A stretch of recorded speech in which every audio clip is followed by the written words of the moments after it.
তো বটেই, সেই সঙ্গে আমাদের হলো চেতনার বিষয়, চৈতন্যের বিষয়, আবার মতাদর্শিক বিষয়। কি জটিল, মানে এমন একটা জটিল খোপের মধ্যে আমাদেরকে ফেলে দিয়েছে ইতিহাস, যে এর সঙ্গে সব কিছু জড়িত। এর সঙ্গে রাজনীতি জড়িত, এর সঙ্গে কালচার জড়িত, এর সঙ্গে অতীত কাল জড়িত, বর্তমান কাল জড়িত। অনেকে বলে থাকেন ইতিহাস হলো এই সাম্প্রতিক, জাস্ট পাস্ট হয়ে গেল, প্রেজেন্ট পারফেক্ট টেন্স অথবা পাস্ট ইনডেফিনিট, এইটুকু ইতিহাস। শেষ হলে ইতিহাস হয়ে যায়, মানে ওইটুকু ইতিহাস ওই পর্যন্ত থেকে যাবে, বর্তমান কখনো ইতিহাস নয়, অনেকে বলে থাকেন। কিন্তু আমি এটা মানি না। মানি না এই জন্য যে বর্তমানই হচ্ছে ইতিহাসের সূতিকাগার। আমরা ইতিহাসের উপর দাঁড়িয়ে থাকি, যদি ইতিহাসটা না থাকতো তাহলে বর্তমানটা আমার তৈরি হতো না। ওটা একটা আমরা কাল নির্মাণ করি, কিন্তু আমাদের চৈতন্য প্রবাহমান। আমরা যদি প্রবাহমান চৈতন্যের মধ্যে থাকি, ফলে ইতিহাসকে আমরা অতীতের বিষয় বলে মানতে চাই না বা পারি না। যদি তাই হতো তাহলে রবীন্দ্রনাথ তার একটা প্রবন্ধ, যে কথাটা আমি বললাম, তার মানে ঐতিহাসিকতা বলে তার যে প্রবন্ধটা আছে, ইতিহাস ও ঐতিহাসিকতা, সেখানে কিন্তু একটা কথা বলা আছে, দেখেন, যে ইতিহাস যদি, সেটা অবশ্য সাহিত্যের ক্ষেত্রে কীরকম, সেটা যে সাহিত্যে আমরা ইতিহাসটা কীভাবে দেখি, যে সাহিত্যে আমরা ইতিহাসটাকে এভাবে দেখি যে সাহিত্যের ভেতরে একটা অতীত জাজ্বল্যমান হয়ে ওঠে, অতীত নতুন হয়ে ওঠে। আচ্ছা, অতীত কীভাবে নতুন হয় সাহিত্যের ভেতর দিয়ে? তার উৎকৃষ্ট প্রমাণ হচ্ছে ঐতিহাসিক উপন্যাসগুলো। কারণ হচ্ছে ঐতিহাসিক উপন্যাসের ভিতর দিয়ে আমরা সেই অতীতকালের যে জিনিসগুলো, সেগুলো আবার বর্তমানে দেখতে পাই। কিন্তু একটা ঝামেলা আছে, সেটা হলো যে যখন ঐতিহাসিক উপন্যাস নির্মাণ করা হয়, যেমন ধরেন শওকত আলী নির্মাণ করেছেন প্রদর্শে প্রাকৃতজন, তারপরে আখতারুজ্জামান নির্মাণ করেছেন চিলাকোঠার সেপাই, তারপর খোয়াবনামা তৈরি করেছেন, তারপর সেলিনা হোসেন তৈরি করেছেন হাঙ্গর নদী গ্রেনেড, হ্যাঁ, হুমায়ুন আহমেদ লিখেছেন, আবার আরও অনেকে, হ্যাঁ, বিভিন্ন রকম ইতিহাস লিখেছেন। নকশাল আন্দোলন নিয়ে বই লিখেছেন মহাশ্বেতা দেবী, 1084 মা, তারপর যেমন ধরেন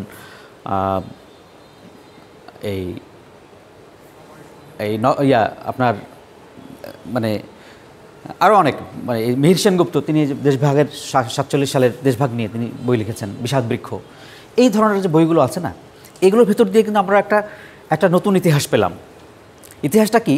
যে ইতিহাস সবসময় নতুনত্ব দিবে এই জন্য যে ইতিহাসের যে চরিত্র, লেখক যে চরিত্র নির্মাণ করছেন, সে চরিত্রটা কালকে অগ্রসর করে ভবিষ্যৎগামী হয়ে উঠবে, এত দূরগামী হয়ে উঠবে যে সে আসলে তার অতীতের খোলস ছেড়ে সে বর্তমানকে সাথে নিয়ে সে ভবিষ্যৎগামী হয়ে উঠবে। অর্থাৎ সে এমন একটা জায়গায় দাঁড়িয়ে আছে, সে না অতীত, না বর্তমান, না ভবিষ্যৎ। তাহলে সেটা ইতিহাস হলো কী করে? কথা হচ্ছে এটাই আসলে ঐতিহাসিক উপন্যাসের কাজ। মানে এটা আসলে খোদ ইতিহাসেরও কাজ। আমি বলবো যে খোদ ইতিহাস আমাদেরকে যা করে তা হচ্ছে যে মৃত ফসিলের মধ্যে, আমরা মনে করি যে ইতিহাস মানে মৃত ফসিল পাঠ, ইতিহাস মানে মৃত মানুষের জীবন কাহিনী পাঠ, ইতিহাস মানে হচ্ছে যে অতীতের গর্ভে আমরা সেটাকে বিলীন করে দিয়েছি এমন কিছু পাঠ করা। আসলে কি তাই? আসলে তাই নয়। কারণ ইতিহাস মানে হচ্ছে যে আমরা আসলে ভবিষ্যতের দ্রষ্টা হয়ে উঠি। দ্রষ্টা যদি না হতে পারতাম তাহলে আসলে ইতিহাস পাঠ করা আমাদের কাছে অর্থহীন। কারণ আমরা কিসের জন্য ইতিহাস পাঠ করব? কি দরকার আমাদের ইতিহাস পাঠ করা? আমরা যদি ধরেন, আমি আজকে সকালেও চিন্তা করছিলাম যে একটা প্রাণী জগতের তার ইতিহাস জানার দরকার নেই। একটা গরু, একটা ছাগল বা একটা পাখি, তার নিজের জন্য ইতিহাস জানার দরকার নাই।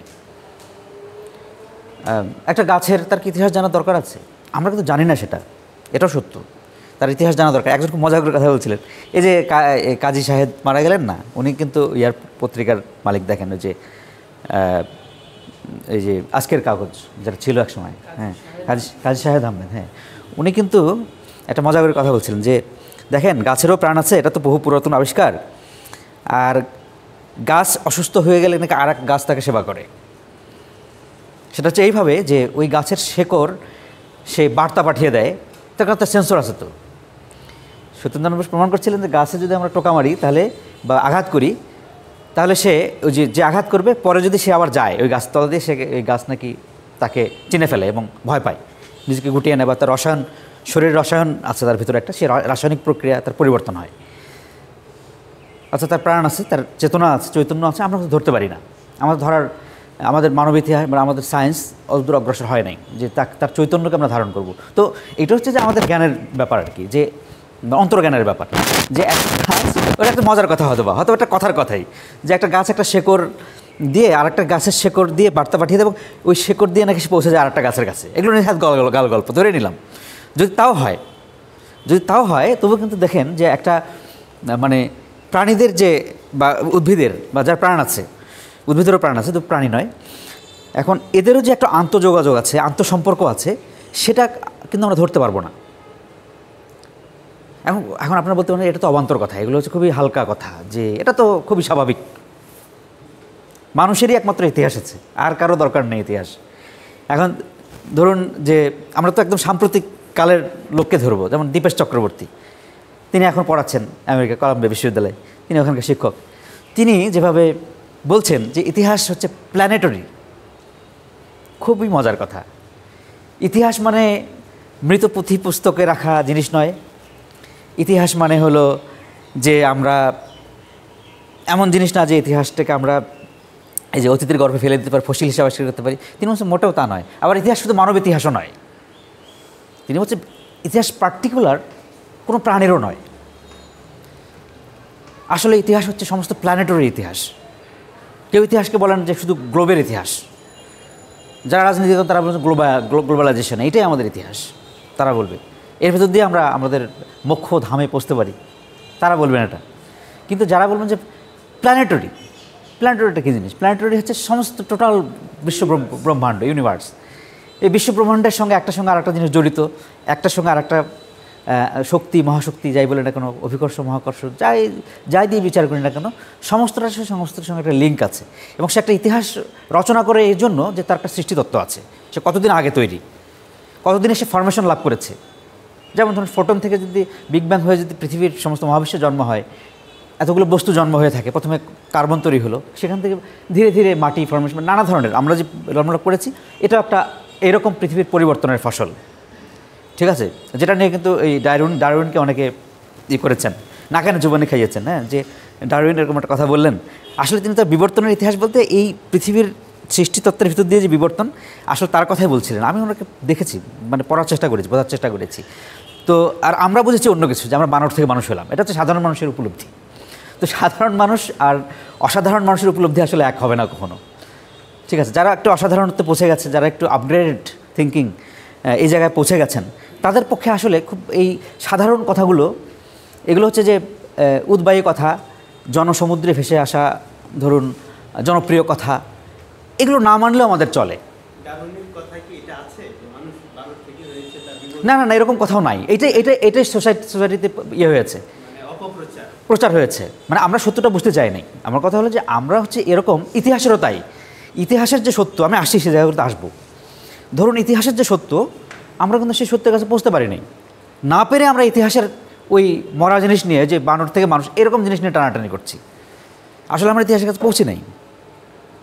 ইতিহাস কী জিনিস, তার কাছে পৌঁছতে গেলে আমাদেরকে মানে অনেক কাঠখড়ি পড়াতে হবে, আসলে এটা সত্য। যাই হোক, এগুলো অনেক কথা, তত্ত্বকথা হয়ে গেল অনেক। হ্যাঁ, তো ইতিহাস এখন আমরা তো পড়তে আসছি নির্দিষ্ট একটা ইতিহাস, ধরুন ভারতবর্ষের ইতিহাস, যেখান থেকে শুরু করছিলাম, যে অখণ্ড কিনা ভারতবর্ষ, এটা একটা কাল্পনিক ধারণা। ধরুন বেদের ঋষিরা বা ইয়ারা, হ্যাঁ, আমি আবার দীপেশ চক্রবর্তীর কথা বলবো, যে উনি কেন বলেন এটা, আর ওইখানে আবার যাব, কানেক্ট করবো আর কি। যেমন দীপেশ চক্রবর্তী বলছেন যে প্ল্যানেটের ইতিহাস, মানে সমস্ত প্ল্যানেটটাই আমাদের ইতিহাসের অংশ, এবং একটাকে বাদ দিয়ে আমরা আরেকটা কল্পনা করতে পারবো না। আমাদের জীবনযাপন যেভাবে আমরা তৈরি করি, আসলে সেখানে একটা ইতিহাস থাকে। ইতিহাস, আমরা সবসময় ইতিহাসের উপকরণ তৈরি করে যাই, সবাই কোনো না কোনো মানব গোষ্ঠী, কোনো না কোনো জনগোষ্ঠী, কোনো না কোনো রাজনৈতিক গোষ্ঠী, কোনো না কোনো ভাবধারা, কোনো না কোনো ধর্ম, কোনো না কোনো ঐতিহ্য, কোনো না কোনো লোকায়ত জিনিস, বিশ্বাস, আচার সংস্কার, প্রথা, আমরা যেটাই নাম দিই না কেন, প্রত্যেকটা জিনিসের একটা আলাদা আলাদা তার একটা হিস্ট্রি তৈরি হয়। তার যে একটা হিস্ট্রি, এই হিস্ট্রিগুলো মিলে একটা মহাবৈশ্বিক হিস্ট্রি আসলে। কিন্তু আমরা যে হিস্ট্রি পাঠ করি, মূলত আমরা হিস্ট্রিকে কী অর্থে বুঝি, অতীতের রাজার কাহিনী। হ্যাঁ, অরঙ্গজেব কী করে গেলেন, আমার শাহজাহান কী করে গেলেন, তার শাহজাহানের জীবনের এই 4 পুত্রের এই দ্বন্দ্ব হলো, তারা একে অপরের সঙ্গে ঝামেলা মধ্যে নিবর্তিত হলো, এবং পিতাকে কারারুদ্ধ করলেন, নানান কাহিনী। ধরুন এগুলো ঠিক আছে, এগুলো হচ্ছে ইতিহাসের গল্প। অথবা আমরা বলতে পারি যে এগুলো দিয়ে ইতিহাসের এই গল্পগুলো দিয়ে উপকরণ তৈরি হতে পারে, সাহিত্যের উপকরণ তৈরি হতে পারে। যেমন দ্বিজেন্দ্রলাল রায় যখন শাহজাহান লেখেন তখন নিশ্চয়ই একটা টেক্সট আমরা পাই। যখন সিরাজউদ্দৌলা নাটক লেখা হয় একটা টেক্সট আমরা একটা ইতিহাস পাই। হ্যাঁ, নূরজাহানকে নিয়ে যখন কাজী নজরুল ইসলাম গান লেখেন, তখন কেন আমরা নূরজাহানের একটা ইতিহাস পাই, যে সম্রাট জাহাঙ্গীরের সেই আমলটা আমাদের চোখের সামনে ভেসে ওঠে। এই ধরনের নানা ধরনের উপকরণের ভিতর দিয়ে আমরা কিন্তু ইতিহাসটাকে সবসময় জারি রাখি বা জাগ্রত রাখি, বর্তমান যুগে এসেও। যাই হোক, আপনার মনে ভালো লাগছে না? ব্যথা করছে মানে আছে, প্রেশারের প্রবলেম আছে?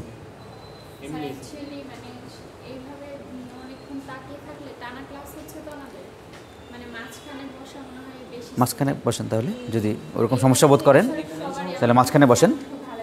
হ্যাঁ, সেটা ভালো হয়।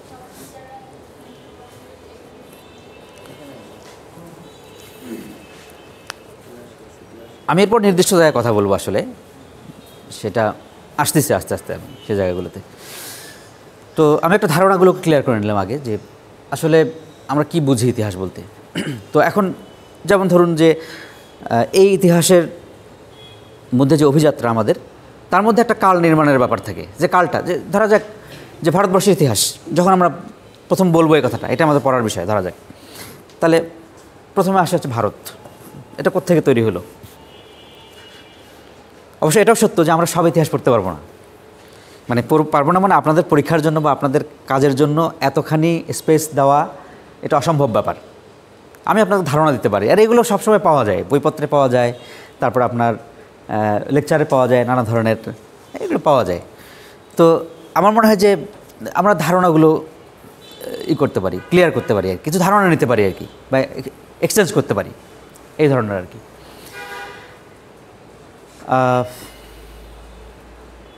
কোন জায়গাতে বলছিলাম একটু বলবেন?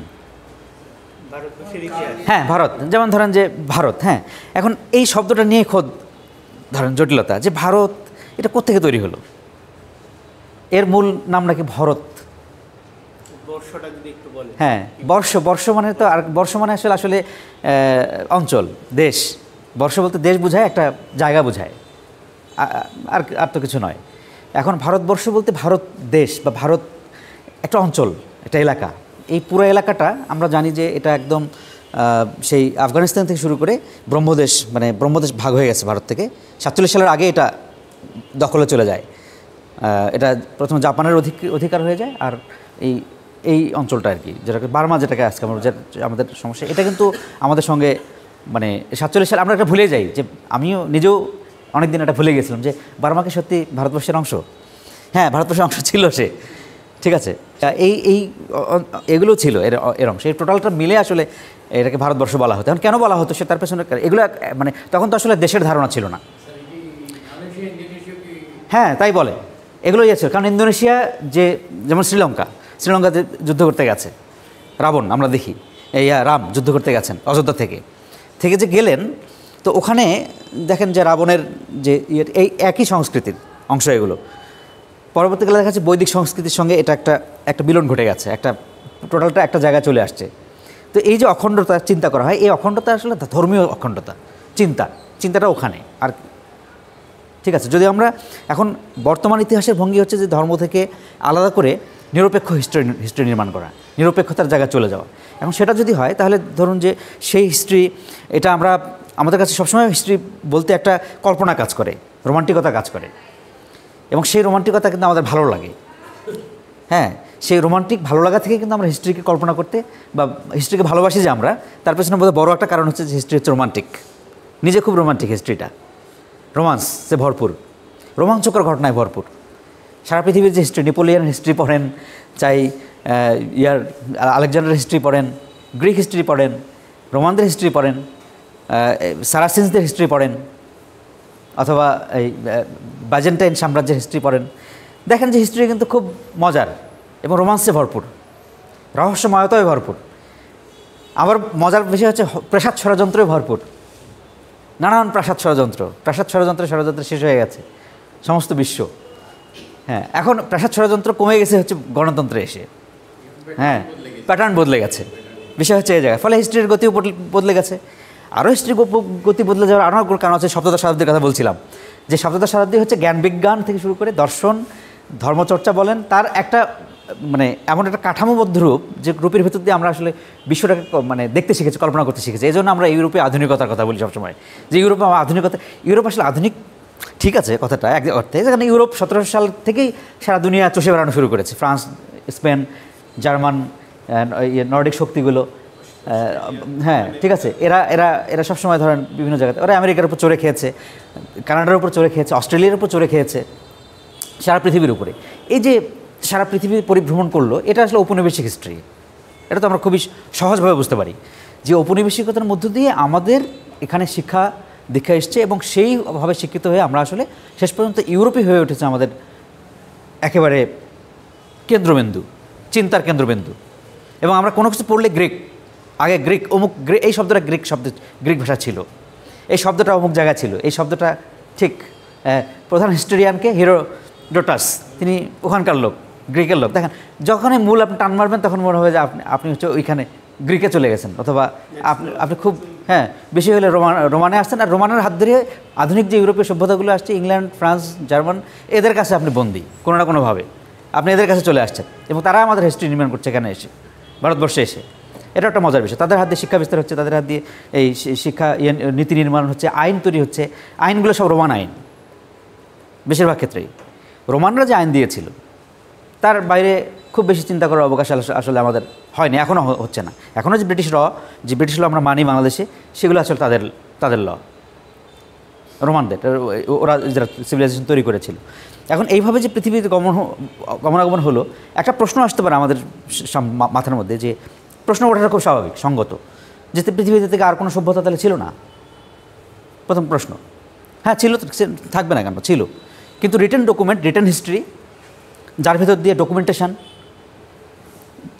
যেটা আপনি বিশ্বাস করেন, যার ভেতর দিয়ে আপনি গেছেন, যার ভেতর দিয়ে আপনি গমনাগমন করছেন, হাঁটছেন, পথ হাঁটছেন, শিক্ষা বিস্তারের মধ্যে দিয়ে স্কুল কলেজে পাঠ্যপুস্তকে পড়ছেন, সেই হিস্ট্রি তো সেটাই তো আপনি মানবেন। এটা একটা কালচার, এটা কালচারের অংশ হয়ে গেছে, সংস্কৃতির অংশ হয়ে গেছে। মানে সংস্কৃতির অংশগুলোকে আপনি তো বাদ দিতে পারবেন না, চাইলেও আপনি ঝেড়ে বিদায় করতে পারবেন না। তার মানে আপনি যে ভাবাদর্শের মানুষ, সে ভাবাদর্শটা তৈরি করে দেয় একটা জনগোষ্ঠী, একটা রাষ্ট্র, একটা ব্যবস্থা, একটা বিধি ব্যবস্থা, অথবা যাই বলেন না কেন, সেটা একটা মহাদেশ হোক, যে কোনো সেন্টিমেন্ট। মানে এগুলোর মধ্যে শুধুমাত্র যে বাস্তবতা দায়ী তা নয়, এর মধ্যে রোমান্স এবং কল্পনা দায়ী, যেটার উপাদান হচ্ছে ইতিহাসের প্রধান উপাদান বলে মনে করা হতো। আর এখন এসে বলা হচ্ছে যে না, হিস্ট্রি এরকম না, হিস্ট্রি হচ্ছে সমস্ত প্ল্যানেটের হিস্ট্রি, হিস্ট্রি হচ্ছে সমস্ত সমস্ত জীবজগতের সম্পর্কের ইতিহাস। একটার সঙ্গে আরেকটা নড়াচড়া করলেই আরেকটা ব্যবস্থা ভেঙে পড়ে, একটা ভেঙে পড়লে আরেকটা ব্যবস্থা ভেঙে পড়ে, একটার সঙ্গে আরেকটা রিলেটেড, একটার সঙ্গে আরেকটা গতিশীল, এবং এই মহাবিশ্বের মতোই চলনশীল, এবং এটা প্রক্রিয়াশীল এবং খুবই চলমান। মানে এটা আপনি চাইলেই বন্ধ করে দিতে পারবেন না, বা এটা চাইলেই আপনি কোনো এক জায়গায় ফিক্স করে দিতে পারবেন না, এটা কখনো হয় না। কারণ ফিক্স বলে কিছু নাই, ধ্বংস আছে। সৃষ্টি যদি থাকে, ধ্বংস আছে সেটার। আর ধ্বংস যদি থাকে, তাহলে আপনাকে ধ্বংসটা মানতে হবে। যদি আপনি মানেন, তাহলে এটাও আপনাকে মানতে হবে যে হিস্ট্রি যুগে যুগে নির্মিত হয়। হয়তো আমরা জানি না যে হাম্মুরাবির যে ছিল, লেখাপত্র ছিল, সেগুলো একসময় ইরানে পাওয়া গেছে, সেগুলো কোনো এক কালে ধূলিসাৎ হয়ে গেছে, কোনো এক শাসনামলে সেগুলো নিদর্শন কোথাও না কোথাও একটু করে আছে। ওইটুকু বের করেই বলা হচ্ছে যে এখানকার হিস্ট্রি।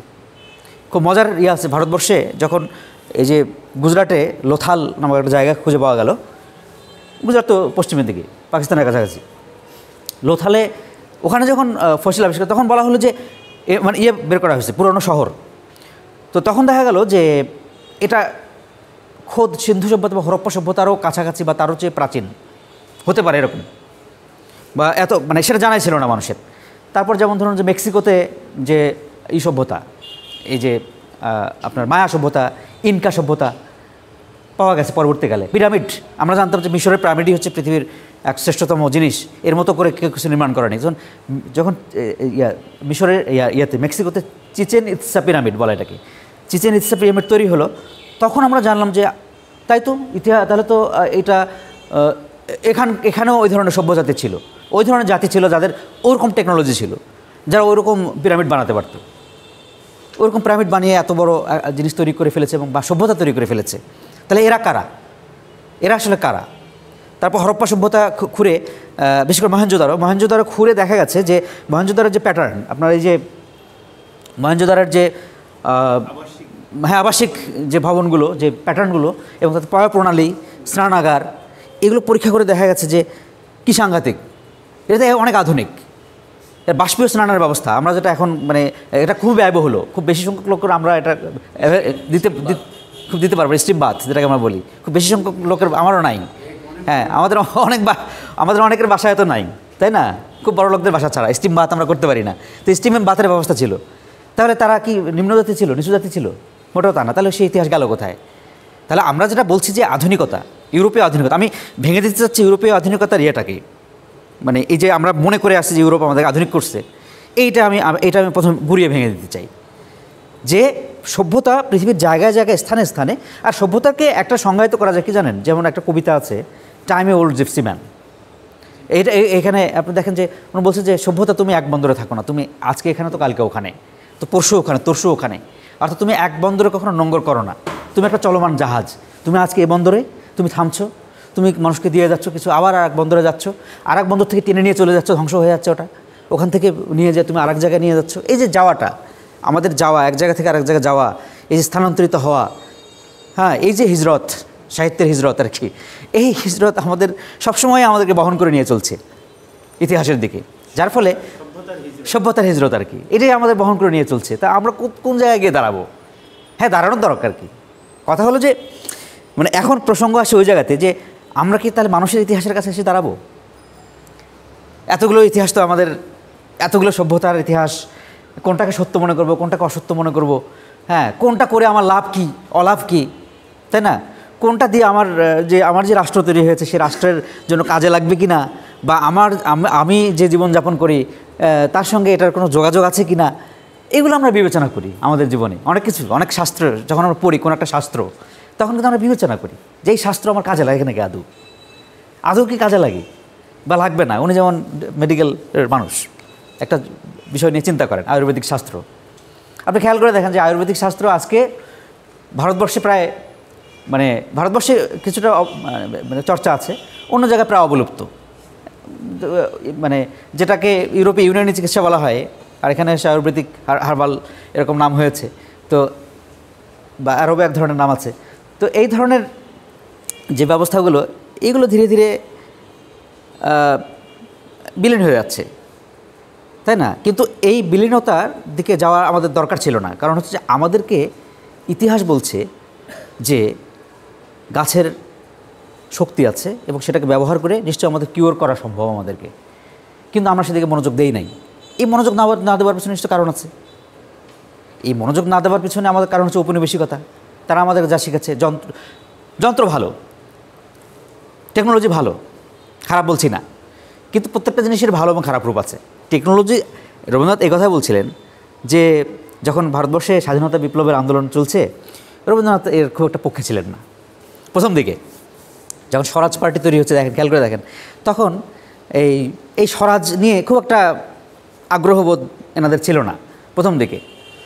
ভাবছেন যে এই ভারতবর্ষের মানুষ শিক্ষিত হয়নি, এর মধ্যে যদি আবার ইংরেজরা আসছে ভালো কথা, এরা যখন আসছে আমাদের এখানে তো আমরা একটু শিক্ষিত হই এদের কাছ থেকে, অসুবিধে কী? হ্যাঁ, এটাও সত্য, ভারতবর্ষে দুই ধরনের লোকে এসছেন। রবীন্দ্রনাথ তাদের নাম দিচ্ছেন, একটা প্রবন্ধ লিখছেন, বড় ইংরেজ, ছোটো ইংরেজ। খেয়াল করে দেখেন, বড় কারা? বড় হচ্ছে যে ম্যাক্স মুলার, উইলিয়াম জোন্স, এদের মতো লোক যারা খুব জ্ঞানী লোক ছিল, উইলিয়াম কেরি, হ্যাঁ, যারা এখানে এসে ধরেন কলেজ প্রতিষ্ঠা করছে, হিন্দু কলেজ প্রতিষ্ঠা করছেন, হ্যাঁ, তারপর ফটিলাম দুর্গ কলেজ প্রতিষ্ঠা করছেন, এনারা প্রতিষ্ঠা করছেন এসে। তো এনারা হচ্ছে বড় ইংরেজ ধরা যাক, মানে এনাদের চৈতন্য ছিল, এনারা সেই চৈতন্যকে ভারতবর্ষে ব্যবহার করছেন, করে ভারতবর্ষ এই বিভিন্ন জায়গাকে তারা উন্নত করে তুলছেন, চিন্তায়, চৈতন্যে, ভাবধারায় উন্নত করে তুলছেন, যার ফলে তারা হচ্ছেন বড় ইংরেজ, বড় মানুষ। আর ছোটো কারা? ছোটো হচ্ছে এই যে ধরা যাক লর্ড ডালহৌসির মতো লোক, লর্ড ক্লাইভের মতো লোক, এরা হলো ছোটো লোক, ঠিক আছে? এটা হচ্ছে ছোটো লোকের ইতিহাস। তো এখন যখন আমরা একটা দেশের হিস্ট্রি কল্পনা করব, তখন আসলে দুটো ধারাই আছে, বড় লোক আর ছোটো লোক। এই সর্বত্র রবীন্দ্রনাথের কথা অনুযায়ী যদি মানতে চাই যে বড়দের ইতিহাস আর ছোটদের ইতিহাস, তো একটা দেশ থেকে যখন লোকজন আসে তো সব সাথে নিয়ে আসে। হ্যাঁ, শীতকাঠি সাথে নিয়ে আসে, মানে চুরিও করে, এও খোরে, হ্যাঁ, মালামালও নিয়ে যায়, আবার শিক্ষিত করে তোলে। তো এই যে এটার মধ্যে দিয়ে চলছে আসলে উপনিবেশিক ইতিহাস আমাদের। আমি উপনিবেশিক ইতিহাসের ক্ষেত্রে পরে আসতেছি, আমি একটু আর একটু ওইখান থেকে আসি। যেমন ধরেন যে অনেকে বলে থাকেন যে যারা ধরেন ধর্ম মানেন তারা বলবেন যে হ্যাঁ, ভারত হচ্ছে তৈরি হলো ভরত থেকে।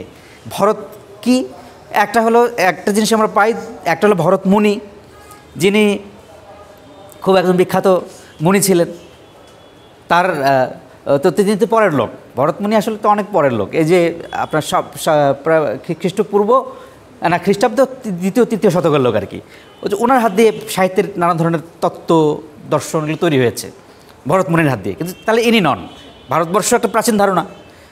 তাহলে ভরত তো এখন একটা টেক্সট পাওয়া যায়, বিদ্যাসাগর একটা টেক্সট লিখছেন শকুন্তলা, অভিজ্ঞান শকুন্তলম, এটা ছিল কালিদাসের একটা টেক্সট। অভিজ্ঞান শকুন্তলম থেকে এই শকুন্তলা নামটা, যে এটার ভিতরে একজন রাজা ছিলেন, রাজা দুষ্যন্ত তার নাম। রাজা দুষ্যন্ত তিনি যে পুত্রের জন্ম দেন, তিনি মূলত বিয়ে করেছিলেন শকুন্তলাকে, আর শকুন্তলা ছিল তপবনবাসী। মজার বিষয় দেখেন, এই টেক্সটগুলোর মধ্যে একটা কল্পনা আছে কিন্তু অন্যরকম, মানে হিস্ট্রি যে কল্পনা, এটা কিন্তু আমরা টেক্সট থেকে বুঝতে পারি অনেকখানি। যে কল্পনাটা কি, যে শকুন্তলা হচ্ছে প্রকৃতির মানুষ। প্রকৃতি একটা জিনিস কি, ভারতবর্ষের ধর্মে কিন্তু প্রকৃতি এবং যেটাকে বলা হচ্ছে যে পুরুষ প্রকৃতি, এরকম একটা ধারণা আছে। ঠিক আছে, পুরুষ হচ্ছে পুরুষ, মানে সে পুরুষসত্তা, আর প্রকৃতি হলো নারী কিংবা এই জগৎসত্তা। হ্যাঁ, এটা কিন্তু একটা ধারণা।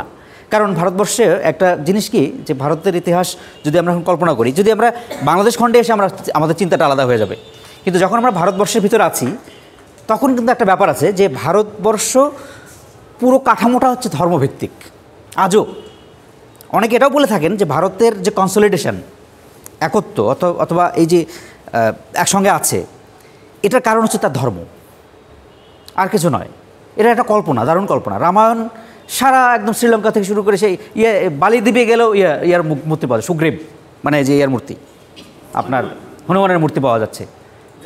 হ্যাঁ, তো এই থাইল্যান্ড এখানে সেখানে থেকে শুরু করে আপনি আফগানিস্তান পর্যন্ত যান, তো সম্রাট অশোকের সময়ের নিদর্শন ওখানে পাওয়া যায়। সম্রাট অশোক যদি বৌদ্ধ ছিলেন আর তিনি বৌদ্ধ ধর্ম প্রচার করেছেন, ওই সময় সারা ভারতবর্ষে বৌদ্ধ ধর্মের অনুসারী বেশি ছিল। আর রাজা শশাঙ্কের সময় আবার দেখা যাচ্ছে যে হিন্দু ধর্ম অনেক বিস্তার লাভ করছে, এক্সপান্ডেড হয়ে যাচ্ছে। এরকম ভারতবর্ষ, এই যে বললাম কখনো অখণ্ড ছিল না, এটা হচ্ছে পরের হিস্ট্রি। আগে হচ্ছে অখণ্ড হচ্ছে ধর্মীয় নির্মাণ কিংবা একটা কাল্পনিক নির্মাণ। সে কাল্পনিক নির্মাণের জায়গা থেকে কিন্তু সেটা ঠিক আছে, কাল্পনিক নির্মাণের জায়গা থেকে ঠিক আছে, কিন্তু আবার বর্তমান ধারণার মধ্যে থেকে আবার কিছু বিখণ্ডন আছে। আমরা দু জায়গাতে আসি, দু জায়গাতে আমি একটু ব্যাখ্যা করি। সেটা হচ্ছে কাল্পনিক জায়গা থেকে, এই যে বললাম যে ওই টেক্সটার কথা, যে শকুন্তলা যেটা বিদ্যাসাগর লিখছেন, অনুবাদ করছেন আর কি, অভিজ্ঞান শকুন্তলমের, সেখানে রাজা দুষ্যন্ত বিয়ে করেছিলেন প্রকৃতিকে, অর্থাৎ হচ্ছে যে, এবং আকাশ বাতাসকে সাক্ষী রেখে। মজার বিষয় দেখেন, খেয়াল করে দেখেন, আকাশ বাতাসকে সাক্ষী রেখে বিয়ে করছে। গান্ধর্ব মত বলা হচ্ছে। গান্ধর্ব কারা? গান্ধর্ব হচ্ছে স্বর্গের দেবতা যারা গান বাজনা করে, মানে হচ্ছে যে যারা হলো এই নারীদেরকে বলা হচ্ছে অপ্সরা, আর পুরুষদেরকে বলা হচ্ছে গান্ধর্ব। ঠিক আছে, এরা তো এই গান্ধর্বরা হচ্ছে সঙ্গীত বিশেষজ্ঞ। তো এই সঙ্গীত বিশেষজ্ঞ যারা, তারা এক ধরনের দেবতা। তো তারা কি করছে, গান্ধর্ব মতের লোকে সেই গান্ধর্ব দেবতাদেরকে সাক্ষী রেখে গান্ধর্ব মতে বিয়ে করছেন, মানে আকাশ বাতাসকে সাক্ষী রেখে। এই যে বর্তমান কোর্ট ম্যারেজ যেটাকে বলে, পরিবারের লোককে বাদ দিয়ে বিয়ে করে ফেললাম। ঠিক আছে, যাই হোক, লাভ ম্যারেজ হোক কোর্ট ম্যারেজ হোক যেটাই হোক না কেন, হ্যাঁ লাভ ম্যারেজ, সেটা ভালো বলছেন, লাভ ম্যারেজে বলা যায়, কোর্ট ম্যারেজ না বলে। কোর্ট ম্যারেজ তো একটা আইনগত ভিত্তি আছে, হ্যাঁ ওটা তো তাও নাই। হ্যাঁ ঠিক আছে, আমি আপনাকে গ্রহণ করলাম, এইটুকুই যথেষ্ট।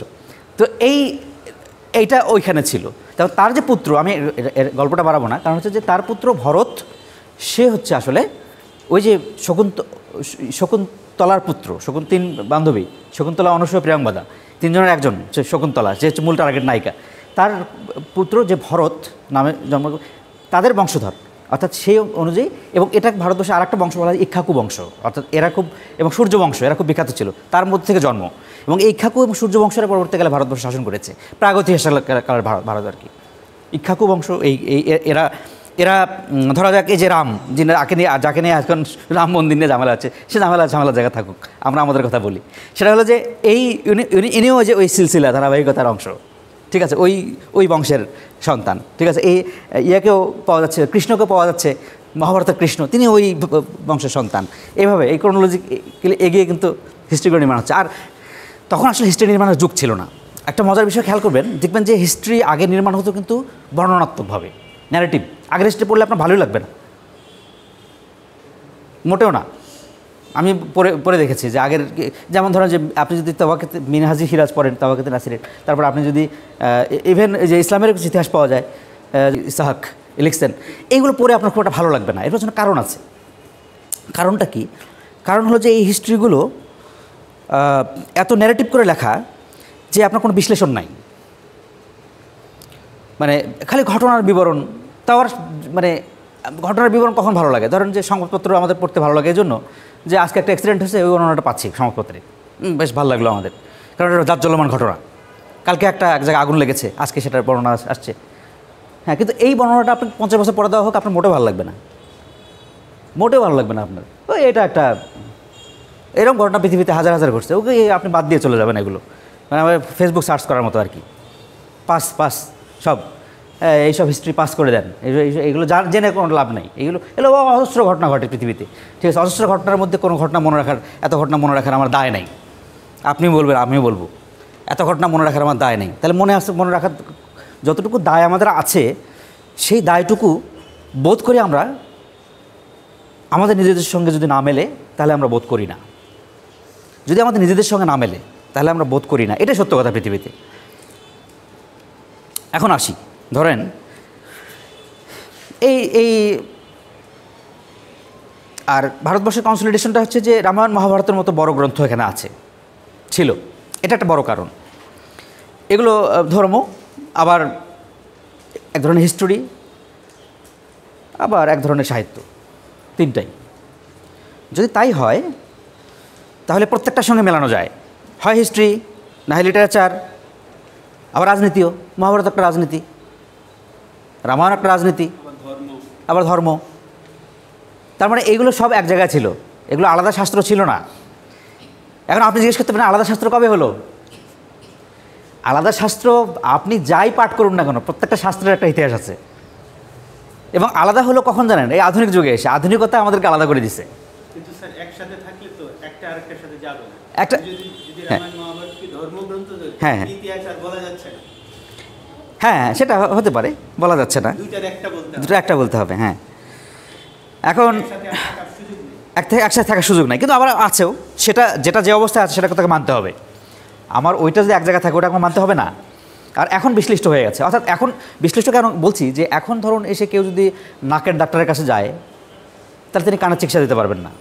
আপনি যান, ভুল করে আপনি কানের সমস্যা হচ্ছে, নাকের ডাক্তারের কাছে যান, সে বলবে যে না, আমার তো সেক্টর এটা না। অথচ উনি মেডিকেল সায়েন্স পড়ে আসছেন, উনি ফিজিওলজি পড়ছেন, কী জন্য আরেকটা অ্যানাটমি পড়ছেন, হ্যাঁ, শরীরের কোষ নিয়ে আলোচনা করছেন, সব নিয়ে। কানের মধ্যে কোষ আছে, নাকের মধ্যে কোষ আছে, পার্থক্য কিছু না, একই ফাংশন।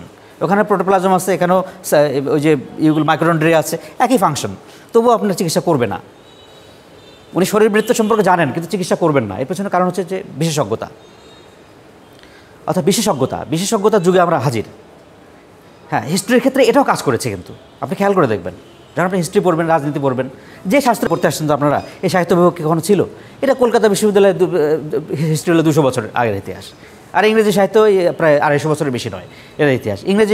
ইংরেজির উত্থান নামে একটা প্রবন্ধ আছে, সেটা লিখছেন হচ্ছে টেরি গল্টন ইংরেজির উত্থান বলে একটা প্রবন্ধ লিখছেন।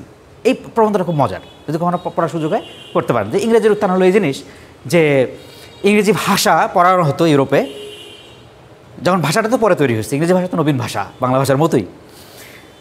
তো এটি তাহলে কী পড়ানো হতো? তাহলে পড়ানো হতো ফিলোলজি। আসলে ফিলোলজি ভাষাতত্ত্ব হচ্ছে প্রাচীন শাস্ত্র, অ্যাস্ট্রোনমির মতো ভাষাতত্ত্ব হচ্ছে প্রাচীন শাস্ত্র। এটা আগে পড়ানো হতো না, সাহিত্য নবীন বিষয়।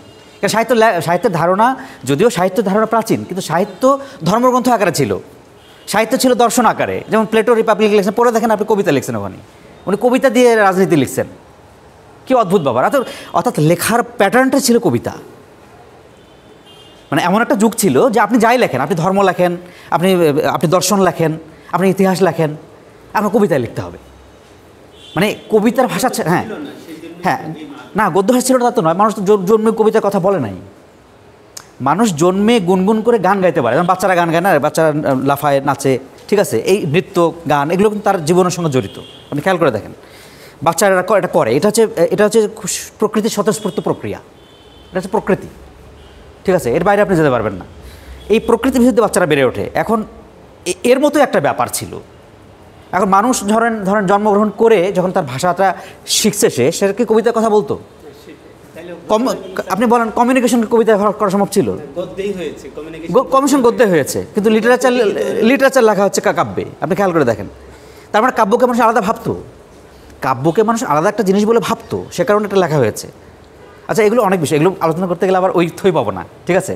তো আমার আপনাদের কাছে ভারী লাগছে, খারাপ লাগতেছে? যদি না লাগে তাহলে আমি মানে আমরা আলোচনা যেতে পারি। মানে এগুলো হচ্ছে যে, যেমন ধরেন যে এখন আসি যে ভারতবর্ষের ইতিহাসের ক্ষেত্রে, যে ইতিহাস কখনো এক কাট্টা নয়, এটা আমরা জানলাম। আর যে ধারণা হচ্ছে অখণ্ড, সে অখণ্ডতাও নাই। কারণ সম্রাট অশোকের সময় আমি বললাম যে ভারতবর্ষ মানে একটা বিষয় কি, একটা দর্শন রাখতে হয় মাথায় রাজনীতি বা ইতিহাস সম্পর্কে জানতে, সেটা হলো যে রাজার ধর্মই প্রজার ধর্ম। খেয়াল করুন, যদি আপনি মনে রাখতে পারেন, রাজার ধর্মই প্রজার ধর্ম। যে এলো তার অধীনে সবাই ছিল।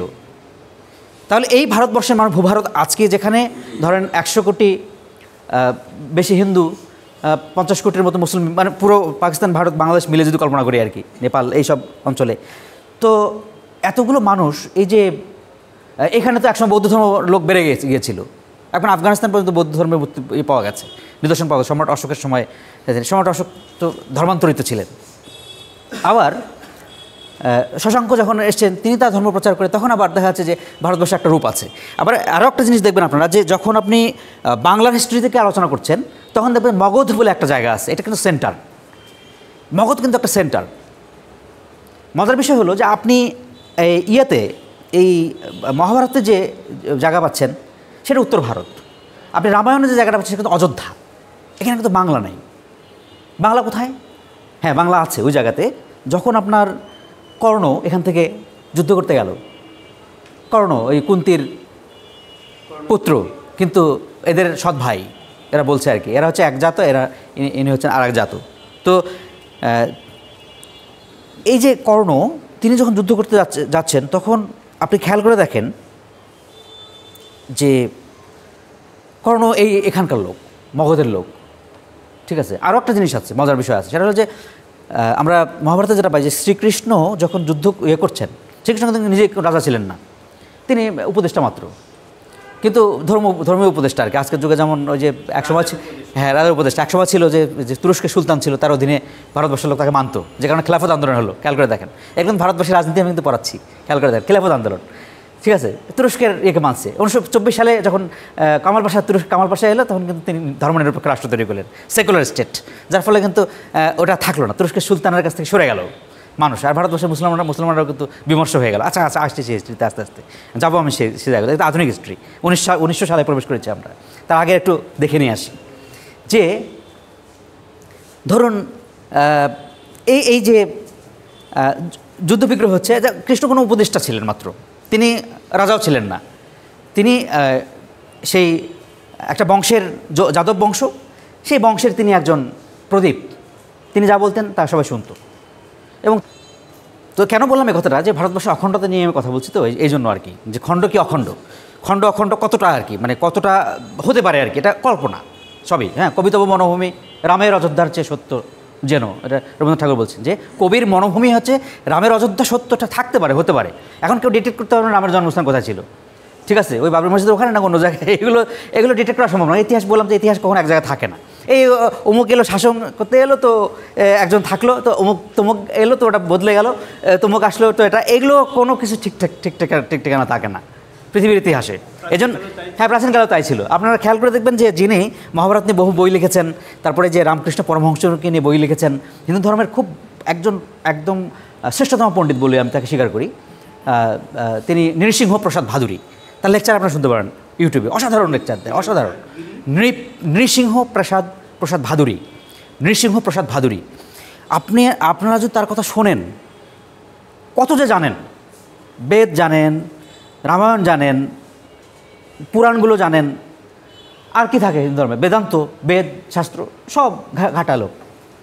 তিনি একটা কথা বলছেন যে তাকে জিজ্ঞেস করা হয়েছে, আনন্দবাজার পত্রিকা থেকে লোক গেছে, সেখানে ভারতের আনন্দবাজার পত্রিকা আর কি থেকে লোক গেছে, আনন্দবাজার থেকে লোক গিয়ে জিজ্ঞেস করছে যে আপনি কি মনে করেন এইটা ঠিক আছে কি না এখন এই যে এই ভারতবর্ষে, এটা তো রাজনীতি, যাই হোক রাজনীতির জায়গায় থাকুক। আর আমি বলতে চাচ্ছি সেটা হচ্ছে রামের জন্মভূমি হৃদয়, যদি থাকেন তিনি হৃদয়ে আছেন, তাকে কোনো মন্দিরেও প্রতিষ্ঠা করা যায় না, তিনি কিন্তু হিন্দু ধর্মের পাড় একজন পণ্ডিত। তিনি বলছেন, তিনি আমাদেরকে, আমি এই উদাহরণটা এই জন্য দিলাম যে এটা হচ্ছে যে ইতিহাস কখনো এক জায়গায় থাকে না, ইতিহাসে এত রূপান্তরশীল, এত গতিশীল, এবং কাউকে ধ্বংস করে দিয়ে এমনভাবে ধ্বংস করে দিতে পারে যেটা আপনি নিশ্চিহ্ন, চিহ্নই নাই। আর ইতিহাস লিখছে মানুষের হাত দিয়ে ইতিহাস তৈরি হয়েছে। বঙ্কিমচন্দ্র চট্টোপাধ্যায় ওই জন্য যখন বাঙালির ইতিহাস লিখতে যাচ্ছেন, বাংলার ইতিহাস প্রবন্ধটা যেরকম, তিনি বলতে যাচ্ছেন যে দেখুন ঠিক আছে, আমাদের কোনো ইতিহাস নাই, কে লিখবে আমাদের ইতিহাস, প্রশ্ন করছেন। পরে আবার জবাব দিচ্ছেন তিনি নিজেই, কেন আপনি, আমি, তুমি, এরাই লিখবে বাংলার ইতিহাস। আপনি লিখিবেন, আমি লিখিব, সেই লিখিবে। মানে হলো ব্যাপারটা হচ্ছে যে আপনার মতো লোক উনি নিজেকেও জড়াচ্ছেন, আবার আপনাকেও দায়িত্ব দিয়ে দিচ্ছেন যে আপনি লেখেন, ঠিক আছে। আপনি যখন ইতিহাস খুঁজতে যাবেন, তো আপনার উপকরণ কতটুকু পাবেন আপনি বুঝে দেখেন। আপনি তো মানে এখন একটা জাতির ইতিহাস নির্মাণ করতে গেলে তো আপনি তো ঝামেলায় পড়ে যাবেন, এর শুরু কোথায় শেষ কোথায়, এর রোমান্স কোথায় আর রোমান্সের শেষই বা কোথায়, এর কোনো ঠিক ঠিকানা নাই। জীবন সত্যই বা কোথায়, জীবন সত্যকে আপনি বের করতে পারবেন না। এই যে মীর জাফরের যে কাহিনী, আপনি খেয়াল করে দেখেন যে পলাশির যুদ্ধের কথা আমরা বলি, আমরা ভারতবর্ষের হিস্ট্রি কল্পনা করতে গেলে পলাশির যুদ্ধ ছাড়া আমাদের উপায় নাই। মীর জাফর হিস্ট্রি যখন আলোচনা করতে যাবেন, তখন দেখবেন যে মীর জাফর আলীবর্দী খানের সৎ বোনের স্বামী, ঠিক আছে। এই লোকটা আপনি খেয়াল করে দেখেন যে সে কখনোই লয়াল ছিল না, মানে সে কোনো বিশ্বস্ত মানুষ ছিল না। ফ্রম ভেরি বিগিনিং সে ছিল বিট্রায়ার, বিশ্বাসঘাতক, ফ্রম ভেরি বিগিনিং। তারপর আলীবর্দী খান তাকে রেখেছেন, আমার আত্মীয়, গ্রেট মন হলে মানুষের যেটা হয় আর কি, গ্রেট লিডার দেখে সমস্যা আছে, তারা ছেড়ে দেয়, পরে সেই জায়গায় প্রবেশ করিয়ে দেয় শনি, ঠিক আছে। এখন আলীবর্দী খান তো ভালো লোক ছিলেন, অন্যান্যদের চেয়ে ভালো, অন্তত মুর্শিদ কুলি খান এরা ভালো ছিলেন। আমি শুধু বলে যাচ্ছি নামটা যে আপনার নক করবে মাইন্ডে, কারণ আমি যদি ধরতর করে ইতিহাস পড়ে আপনি আসলে কিছু বুঝবেন না, ওই ইতিহাসের পড়ে কোনো লাভ হয় না আসলে। হ্যাঁ, তো এই জিনিসগুলো নক করে মাথার মধ্যে, যে সিরাজউদ্দৌলা 22 বছর বয়সে যুদ্ধক্ষেত্রে যাচ্ছেন। আবার মজার বিষয়, সিরাজউদ্দৌলা একবার নানাকেও ভুল বুঝলেন। আলীবর্দী খান হিস্ট্রি পড়ে দেখেন, নানাকে ভুল বুঝছেন, যে আর এক জায়গায় যুদ্ধ করতে গেছে ওইদিকে, কোন এলাকার দিকে যেন, উত্তর ভারতের ওইদিকে। তো পরে নানা বুঝতে পারছেন যে না, নাতি বোধহয় ভুল করেছে। পরে উনি আবার গেছেন এবং মধুর একটা মিলন হয়েছে মাঝখানে, ঠিক আছে। মানে যদি এমন হতো যে সিরাজউদ্দৌলা আসলেই একজন বিট্রায়ার, তাহলে আর কখনো নানাকে সে বুঝতে পারতো না। আর নানার হৃদয় ছিল বলে সিরাজউদ্দৌলাকে বুঝতে পারছেন, সিরাজউদ্দৌলার হৃদয় ছিল বলে নানাকে বুঝতে পারছেন, এই বিষয়। কিন্তু এত কিছুর পরে বলবেন সিরাজউদ্দৌলা গ্রেট লিডার, তারপরও বাংলার পরাজয় কেন ঘটলো? প্রশ্ন তো স্বাভাবিক। এই প্রশ্নগুলো উত্তরও আমরা জানি, গ্রেট লিডার হলে লাভ কি? আশেপাশে ষড়যন্ত্রকারীরা থাকলে উনি কী করবেন একা? কেন ষড়যন্ত্র হয়েছে সেগুলো আমি বলছি ধীরে ধীরে, মনে রাখেন, আমি পরে বলবো আবার। তো এখন আমাদের এটা হলো যে আমরা ওই জায়গায় ছিলাম যে অখণ্ড ভারত থাকা সম্ভব কিনা, যেটা হলো যে আসলে এটা একটা কল্পনা, ধর্মীয় কল্পনা। এটা হচ্ছে যে বর্ষ বলে যে একটা কথা উনি বলছেন, এটা খুব মজার একটা বিষয়। এই বর্ষ শব্দটা আমার মাথা নেই। বর্ষ মানে হলো দেশ, অর্থাৎ এখানে এখানে একটা জিনিস কল্পনা করা হতো ভারতবর্ষে, যেমন ধরেন যে পুরাণগুলোর মধ্যে এই অবতারের একটা কল্পনা ছিল। অবতার কি? যে মৎস্য অবতার, তারপরে বরাহ অবতার ইত্যাদি ইত্যাদি। এখানে দেখবেন যে বরাহ অবতার তিনি কিন্তু মানে তিনি এটা শুকর অবতার আর কি, তিনি তার মাথার উপর পৃথিবীকে ধারণ করে আছেন এরকম করে, ঠিক আছে। সেটা ঘুরছে, তার মানে কল্পনা ছিল যে পৃথিবী একটা ঘূর্ণনশীল জিনিস, এরকম একটা ঘুরতে পারে। এটা তো কল্পনা, সেফ কল্পনা। তখন আমার বিজ্ঞান দিয়ে আবিষ্কার করেনি, অ্যাস্ট্রোনমি তখনও অতদূর পৌঁছায় নেই যে পৃথিবী গোল না, গ্যালিলিওরা কত বছর পরেও ঝামেলা হয়েছে তার সঙ্গে। তারপর কোপারনিকাস তো গলায় কেটে দিয়েছেন। তো এই ঠিক আছে, ধারণা নেই, কিন্তু ওইখানে ধারণাটা ছিল। এটা খেয়াল করে দেখেন, ওইখানে নাকি একটা ধারণা ছিল। তো এই কারণে বলতে ভিশনারি, মানে রিলিজিয়ন হচ্ছে অনেক ভিশনারি একটা ব্যাপার। যে কারণে হিস্ট্রি যখন নির্মাণ করতে চাচ্ছেন আধুনিক হিস্ট্রিকাররা, তখন তারা কিন্তু এগুলোকে অবজ্ঞা করতে পারছেন না। ধর্মীয় যে উপকরণগুলো সেগুলো পুরাণ সেগুলো। হিস্ট্রির আরও কিছু নমুনা আছে, সেটা হলো যে সৃষ্টি এবং ধ্বংস, এই দুটো। যে হিস্ট্রি যদি নির্মাণ করতে চান আপনাকে সৃষ্টিতত্ত্ব জানতে হবে। 2 হচ্ছে হিস্ট্রি যদি আপনি নির্মাণ করতে চান তাহলে আপনাকে ধ্বংস কী কারণে হয় সেটা জানতে হবে। এবং ধ্বংস যদি আপনি যখন জানবেন তখন আপনি জানতে পারবেন যে পৃথিবীতে কবে খাদ্যদ্রব্যের অভাব ঘটেছিল, দুর্ভিক্ষ হয়েছিল। দুর্ভিক্ষ হয় কেন, কী কারণে দুর্ভিক্ষ হয়, কী কারণে দুর্ভিক্ষ হওয়া সম্ভব, মন্বন্তর যাকে আমরা বলি, এই 43-এর মন্বন্তর, 76-এর মন্বন্তর, এইগুলো আমরা যে বলি এর পেছনে কারণ হলো যে এগুলো এই মন্বন্তরগুলো যুগে যুগে হিস্ট্রি নির্মাণ করেছে। যখন হিস্ট্রি ডকুমেন্টেড ছিল না তখন মানুষের এগুলো ছিল নিদর্শন। যেমন কুরুক্ষেত্র যুদ্ধ ধ্বংস হয়ে গেছে, হিস্ট্রিতে তখন নির্মাণ করা হয় নাই। এখন ওইখানে দেখে ওই হস্তিনা নগরীতে গিয়ে দেখা গেছে যে এটা একটা ভাঙাচোরা প্রাচীর পড়ে আছে, হতে পারে এটাই শ্রীকৃষ্ণের জায়গা, ঠিক আছে, এবার হিস্ট্রি নির্মাণ করা হোক, ঠিক আছে, এইভাবে অমুক জায়গায় এইভাবে হিস্ট্রিগুলো নির্মাণ করা হয়ে গেছে যুগে যুগে, সময় সময়। মানে হিস্ট্রি সবসময় জাজ্জল্যমান প্রমাণিত জিনিস, ব্যাপারটা তাও নয়, হ্যাঁ অনেকখানি কল্পিত। যেমন ধরা যাক, হ্যাঁ যিনি লিখছেন তার কল্পনা, তিনি কল্পনা করছেন। এখন খেয়াল করে দেখেন যে উনি ওই অখণ্ড ভারতবর্ষের কথা যেটা বললাম, যে এই কল্পনাটা কিন্তু অনেকখানি ধর্মীয়। কারণ তারা ওই বেদের যে ঋষিরা, বেদজ্ঞ ঋষি যাদেরকে আমরা বলি তারা কিন্তু অনেক জ্ঞানী লোক ছিলেন। আমি পড়ে দেখেছি এগুলো, অনেক ঘেটে ঘেটে দেখেছি যে অনেক জ্ঞানী লোকেরা। আর এরা পশ্চিম থেকে এসেছিলেন, আর্য বলা হয় তাদেরকে, ঠিক আছে। পশ্চিম মানে কি, পশ্চিম মানে আবার ঠিক করতে পারেন নাই, এক একজন এক তত্ত্ব দিয়েছেন। ভারতবর্ষ বলতেছেন যে ভারতবর্ষ জাতি তৈরি হয়েছে 4টা জাতি, বাঙালি জাতির উৎপত্তি পড়েন আপনারা, সেখানেও পাবেন যে বঙ্কিমচন্দ্র চট্টোপাধ্যায় বাঙালির উৎপত্তির মধ্যে 4টা জাতি, আর্য অনার্য, আবার আর্য অনার্য, আবার শূদ্র, এই ধরনের 4টা বিভাজন তিনি বলছেন। হ্যাঁ, আর্যরা আসলে কোথা থেকে আসছেন, উনি একটু সুন্দর প্রশ্ন করছেন। আর্যরা কোথা থেকে আসছেন, এই এরিয়ান বা আর্য মানে হচ্ছে উচ্চবংশীয়। উচ্চবংশের লোক কারা, এদের সম্পর্কে কিছু থিমেটিক জিনিস দাঁড় করানো হয়েছিল। থিম মানে আর্য হলে উঁচা লম্বা হতে হবে, নাক উঁচু, ফর্সা এবং খুবই সুন্দর চেহারা, যেমন কাশ্মীরের লোকদের দেখা যায়, যেমন আফগানিস্তানে দেখা যায়, পাকিস্তানের কিছুটা লোক এই ধরনের, ওই যে উত্তর ভারতে দেখা যায়, পাঞ্জাব কিংবা সিমলা, হ্যাঁ এই ধরনের, হ্যাঁ মিশ্রিত হয়েছে তো বাংলাদেশে এসে। এরা তো বিভিন্ন জায়গা থেকে এসছেন, বিভিন্ন শক্তি বাংলাদেশে এই অঞ্চলে বিভিন্ন দিক থেকে অনুপ্রবেশ ঘটছে, গড়ে সংক্রায়ণ ঘটছে। এগুলো পড়াবেন আর এক স্যার, যাই হোক আমি ওই জায়গায় যাবো না, তাহলে আর ভারতবর্ষে হিস্ট্রি ঢুকতে পারবো না। আমার এটা হলো যে এই যে একটা নির্মাণ, অর্থাৎ আপনার কোথায় ছিলাম যে, হ্যাঁ আর্যরা কোথেকে আসলো। কেউ বলছেন যে আর্যরা এসছেন ইউরাল পর্বতের পাদদেশ থেকে, ইউরাল পর্বত ইউরোপের, রাশিয়ার কাছাকাছি, এটা পামের মালভূমির ওইদিকে, ওই পাশে হচ্ছে ইউরাল পর্বত, ওখান থেকে ওরা ধীরে ধীরে এখানে চলে আসে। এই ভারতবর্ষে সিন্ধু নদী পার হতে হলে ওই দিক দিয়ে ঢুকতে পারে, ওই পাশ দিয়ে উপর থেকে ওই ধরেন এই ইয়েগুলো তুরস্ক এই সাইড দিয়ে, তারপরে এই ভূমধ্যসাগর পাড়ি দিয়ে পাশ দিয়ে পাশে আফগানিস্তান হয়ে পাকিস্তান হয়ে হিন্দুকুশ পর্বতমালা, ঠিক আছে, হিন্দুকুশ পর্বতমালা পার হলে তারপর সিন্ধু নদী, এইভাবে পার হয়ে উত্তর ভারতে আসতে হবে। তো উত্তর ভারতে এসে ওনারা বসতি স্থাপন করেছিলেন এবং ওরা ছিলেন খুব উন্নত চিন্তা চেতনা চৈতন্যের মানুষ। হ্যাঁ যেতে যাচ্ছেন, আচ্ছা ঠিক আছে, একটু তাহলে বাইরে থাকেন, যদি প্রয়োজন হয় একটু বসে থাকেন। তাহলে এই যে আর্যরা ধরেন, এর বলা হচ্ছে যে এরা এখান থেকে আসে, এই তত্ত্বটা কিন্তু হয়নি, স্পষ্ট হয় নাই আর্যরা কোত্থেকে এলেন। এটি হিস্ট্রিতে এখনও ডিলেমা ভারতবর্ষে। আপনারা খেয়াল করে দেখবেন যে আমি বর্তমানে আসবো, আপনারা তো সবাই মানে ম্যাচিউরড মানুষ, বলতে কোনো দ্বিধা নাই, কোনো কিছু নেই।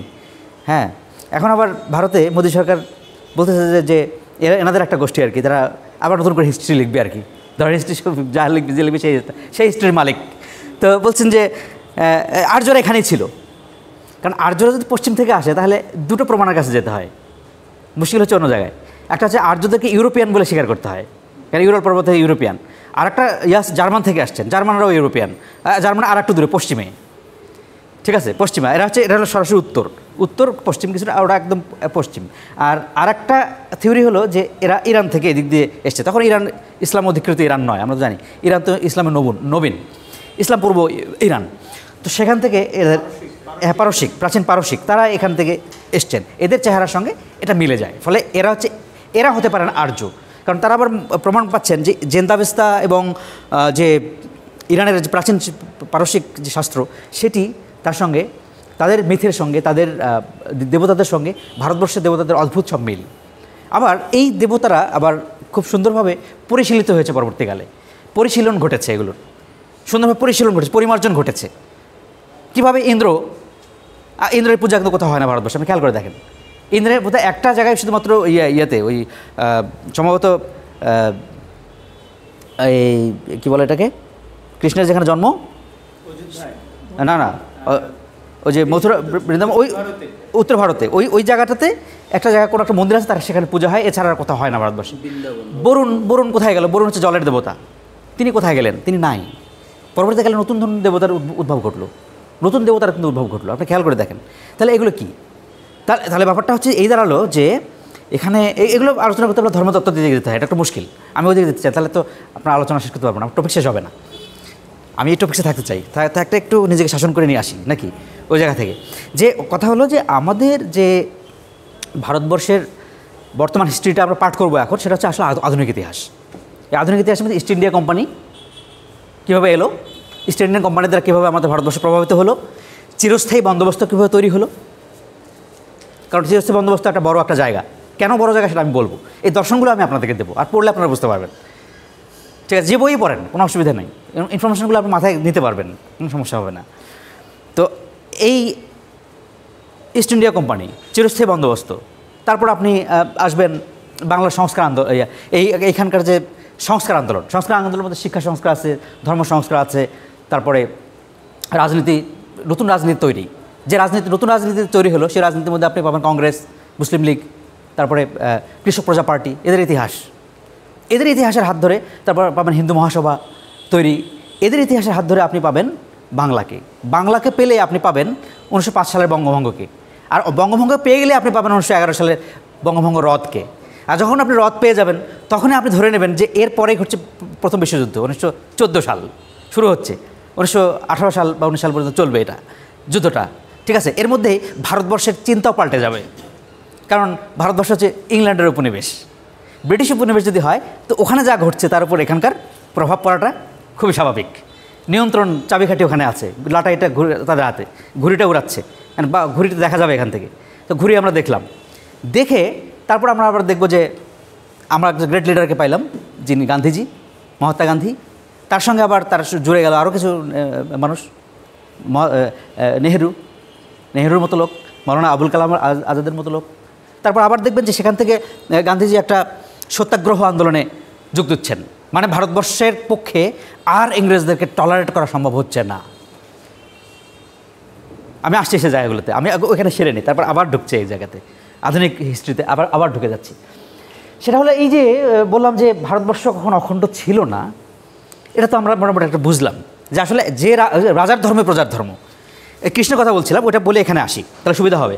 যে কৃষ্ণ যখন কুরুক্ষেত্র যুদ্ধ হচ্ছে, কুরুক্ষেত্র যুদ্ধই নাকি সবচেয়ে বড় যুদ্ধ পৃথিবীতে, মানে এখন পর্যন্ত বিশ্বযুদ্ধের চেয়েও ভয়াবহ এটা, মানে ওখানকার যে বর্ণনা পাওয়া যায়, অন্তত বেদব্যাসের যে মহাভারত, সেখানে যে বর্ণনা, সেখানে হচ্ছে অতিরঞ্জন করা আছে, এত লক্ষ লোক মারা গেল আজকে, এত লক্ষ, মানে এরকম এত অক্ষৌহিনী, একটা অক্ষৌহিনী মানে অনেকগুলো আপনার হাজার হাজার হাতি, হাজার হাজার ঘোড়া, হাজার হাজার মানে লক্ষ লক্ষ মানুষ, হ্যাঁ, বিশাল ব্যাটালিয়ান, একটা মহা ব্যাটালিয়ান, যেটা কল্পনা, একটা রোমান্স। ঠিক আছে, কিন্তু রোমাঞ্চকর ব্যাটালিয়ান হলেও যে পরিমাণ লোক মারা গেল, আত্মীয় ক্ষয় হলো, আর শেষ পর্যন্ত দেখা গেল যে কেউই টিকে নাই। আর এটার পিছনে মানে অল্প লোক টিকে আছে, মানে আত্মীয়রা আত্মীয়দের বিরুদ্ধে যুদ্ধ করেছে। মোদ্দা কথা এটা দুই পরিবারের যুদ্ধ, আত্মীয়রা আত্মীয়দের বিপক্ষে যুদ্ধ করেছে। কারণ হলো যে এখানে কৌরব এবার চাচাতো ভাইটাই এরকম আর কি। তো আপনি খেয়াল করে দেখবেন, যখন কুরুক্ষেত্র যুদ্ধে দাঁড়াচ্ছেন, অর্জুন রথের উপরে দাঁড়ায় আছেন, কৃষ্ণ তার পরিচালক, রথ কিন্তু চালাচ্ছেন উনি, বা ঠিক আছে, পার্থের সে সারথি। তো এই যাচ্ছেন, তখন অর্জুন থমকে গেলেন, আমি পারবো না, আমি কার উপর তীর নিক্ষেপ করবো? যেদিকে তাকাচ্ছি সব আমার আত্মীয়, হয় চাচাতো ভাই, নয় জ্যাঠা, নয় ফুফাতো বোন, ভাই, তারপরে কাজিন, তাদের ছেলে মেয়ে সবাই ভরা, আমি কাকে মারবো? কৃষ্ণ তখন তাকে মন্ত্রণা দিলেন, তুমি এসেছো সত্যের জন্য, তোমাকে যুদ্ধ করতে হবে। ঠিক আছে, আর আগেই তো এটা মিটে গেছে, কারণ এরাও তার সঙ্গে দেখা করেছে, ওরাও তার সঙ্গে দেখা করেছে, কৌরবরাও দেখা করেছে, পক্ষ বিপক্ষ দুই দলে দেখা করেছে। দেখা করে কৃষ্ণের কাছে কাউকে উনি নিবৃত্ত করতে পারছেন না, তো যুদ্ধ হবেই। বিশেষ করে কৌরবদেরকে বা বিপক্ষ দল যারা বিপক্ষে ছিল দুর্যোধন, তাদেরকে কোনোভাবেই নিবৃত্ত করা যাচ্ছে না, তো যাচ্ছে না, যুদ্ধ অনিবার্য, যদি চায় তাহলে যুদ্ধ করতে হবে। তো বললাম যে এইখানে দাঁড়িয়ে আর তোমার আত্মীয় দেখার সুযোগ নাই, তুমি এখন যুদ্ধ করবে সত্যের জন্য। তারপর তিনি বাণী দিলেন মহাবাণী, যেটা গীতা, ভাগবত বলে যেটাকে, ভাগবত হচ্ছে শান্তির বাণী। ওখানে দাঁড়িয়ে তিনি বললেন, দেখো আমি সর্বভূতে বিরাজমান, আমি সমস্ত পৃথিবীর প্রদীপ্ত আলো, আমাতেই সমস্ত বিরাজিত, আমি মহান, আমি বিলীন, আমি উত্থান, আমি পতন, আমি অচেতন চিতচেতন, বিশ্বতরণে বৈজয়ন্তী, মানব বিজয় কেতন, এরকম আর কি। তো তিনি শান্তি হলো কেমনে, মানে এটার দিকে যায় না, এটা জটিল হবে। কারণ হচ্ছে তিনি মানে আসলে এটা একটা বাস্তব পরিপ্রেক্ষিত। হ্যাঁ, ওটা তো হচ্ছে যে ওই সময়ে জগৎ এবং জীবনকে বোঝার একটা ওর মধ্যে সৃষ্টিতত্ত্ব আছে, জীবন আছে, জীবনের ধর্ম আছে। তিনি তাকে শেখাচ্ছেন যে দেখো কখনো যুদ্ধ করতে হয়, এই ধরনের ব্যাপারগুলো আর কি। যে এই প্রসঙ্গগুলো থাক, আমরা ওদিকে যাচ্ছি না, এটা একটা জীবনের ধর্ম। তাহলে এতগুলো রাজা এতগুলো যুদ্ধ করলেন কেন? ঠিক আছে, কেউ যুদ্ধ করেছেন সিংহাসনের জন্য, কেউ যুদ্ধ করছেন আত্মার তৃপ্তির জন্য, কেউ যুদ্ধ করছেন রাজ্য ক্ষমতা দখলের জন্য, কেউ জনগণের জন্য করেছেন। খুব বেশি লোক আমি দেখি না। ঠিক আছে, এখন জনতা হিস্ট্রি নির্মাণ করে নতুন হিস্ট্রি, এই জন্য এই সাবঅল্টার্ন হিস্ট্রিয়ানরা তাই বলেন। তারা বলছেন যে এইসব হিস্ট্রি বাদ দেন, এই রাজাদের মহারাজাদের হিস্ট্রি লেখা হয়েছে বহুত, এগুলো বাদ দিয়ে দেন, এগুলো বাদ দিয়ে এখন নতুন হিস্ট্রির কাছে আসেন, যেটা মানুষের হিস্ট্রি লেখা হবে, মানুষের অধিকার পেয়েছে কি না, আইন করেন, নতুন আইন, নতুন ব্যবস্থাপনা, অর্থাৎ দৃশ্যমান জীবন, যে দেখা যায়, আইন দেখা যায়, কানুন দেখা যায়। আচ্ছা, আইন আপনি মানেন বা না মানেন, আমরা সবাই মানি নাকি? আপনাকে বলা হচ্ছে রাস্তার বাম পাশে হাঁটেন, আমি তো মাঝে মাঝে ডান পাশে হাঁটি, তো তাতে কী হয়েছে? ব্যাপারটা হচ্ছে এরকম, অর্থাৎ আমরা সবসময় আইন মেনে চলি না। ঠিক আছে, কিন্তু আইন আমাদেরকে মানতে হয়, আইন থাকতে হয়, রাষ্ট্রের কানুন থাকতে হয়। এই যে কানুন আছে, আইন আছে, লেজিসলেটিভ বডি আছে, ইত্যাদি ইত্যাদি, এগুলো হচ্ছে আধুনিক রাষ্ট্রের নির্মাণের একটা ফর্মুলা। যে আধুনিক রাষ্ট্র নির্মাণের ফর্মুলাটা আমরা পেয়েছি আসলে ইউরোপ থেকে। এইটা একটা মজার বিষয়, ইউরোপে ন্যাশনালিজম থেকে, জাতীয়তাবাদ, যে কারণে জাতীয়তাবাদ বা ন্যাশনাল রাজনীতি ভারতবর্ষের রাজনীতি আলোচনা করার একটা বড় একটা ফ্যাক্টর। আপনি খেয়াল করে দেখেন, এরা সবাই জাতীয়তাবাদী নেতা। আপনি গান্ধী বলেন, আপনি নেহেরু বলেন, আপনি জিন্না বলেন, আপনি সুরেন্দ্রনাথ ব্যানার্জি বলেন, দেশবন্ধু চিত্তরঞ্জন দাস বলেন, আপনি কার কথা বলবেন? সবাই হ্যাঁ, জাতীয়তাবাদী হচ্ছে ভারতবর্ষের রাজনীতির উত্থান, নিজের রাজনীতির। আর এটা শিখাইতে পারে ইংরেজরা। আমি আসতেছি ওই জায়গাতে, এখনও শেষ হয়নি, এটা লিঙ্ক করে দিলাম আর কি। যে আমরা মানে এই টুলসগুলো পড়তে পারি আর কি। মানে যখন আমরা ভারতবর্ষের রাজনীতি পড়বো, তখন আমাদেরকে তো কিছু জিনিস সামনে আনতে হবে, যে আমরা কী নিয়ে আলোচনা করব। রাজাদের ইতিহাস, নাকি সালতানাতের ইতিহাস, নাকি শুধু এই ভারতবর্ষের অখণ্ডতার ইতিহাস, নাকি এটা সেটা, নানান কিছু আছে এর সঙ্গে। কিন্তু এগুলোকে বাদ দিয়েও আমরা এগুলোকে রেখে থেকেও আমরা একটা তো সাহিত্যের, একটা তো ইতিহাস নির্মাণ জায়গা আছেই, সেই সঙ্গে আমরা কী পড়তে পারি তার একটা আউটলাইন তো আমাদের লাগবে, তাই না? সেই আউটলাইনগুলো আমি এতক্ষণ দিয়ে দিলাম। এই যে একটা করে আইটেম বলে সেগুলোকে ব্যাখ্যা করি, বিশ্লেষণ করি একটা করে, সেগুলো বই থেকে করব।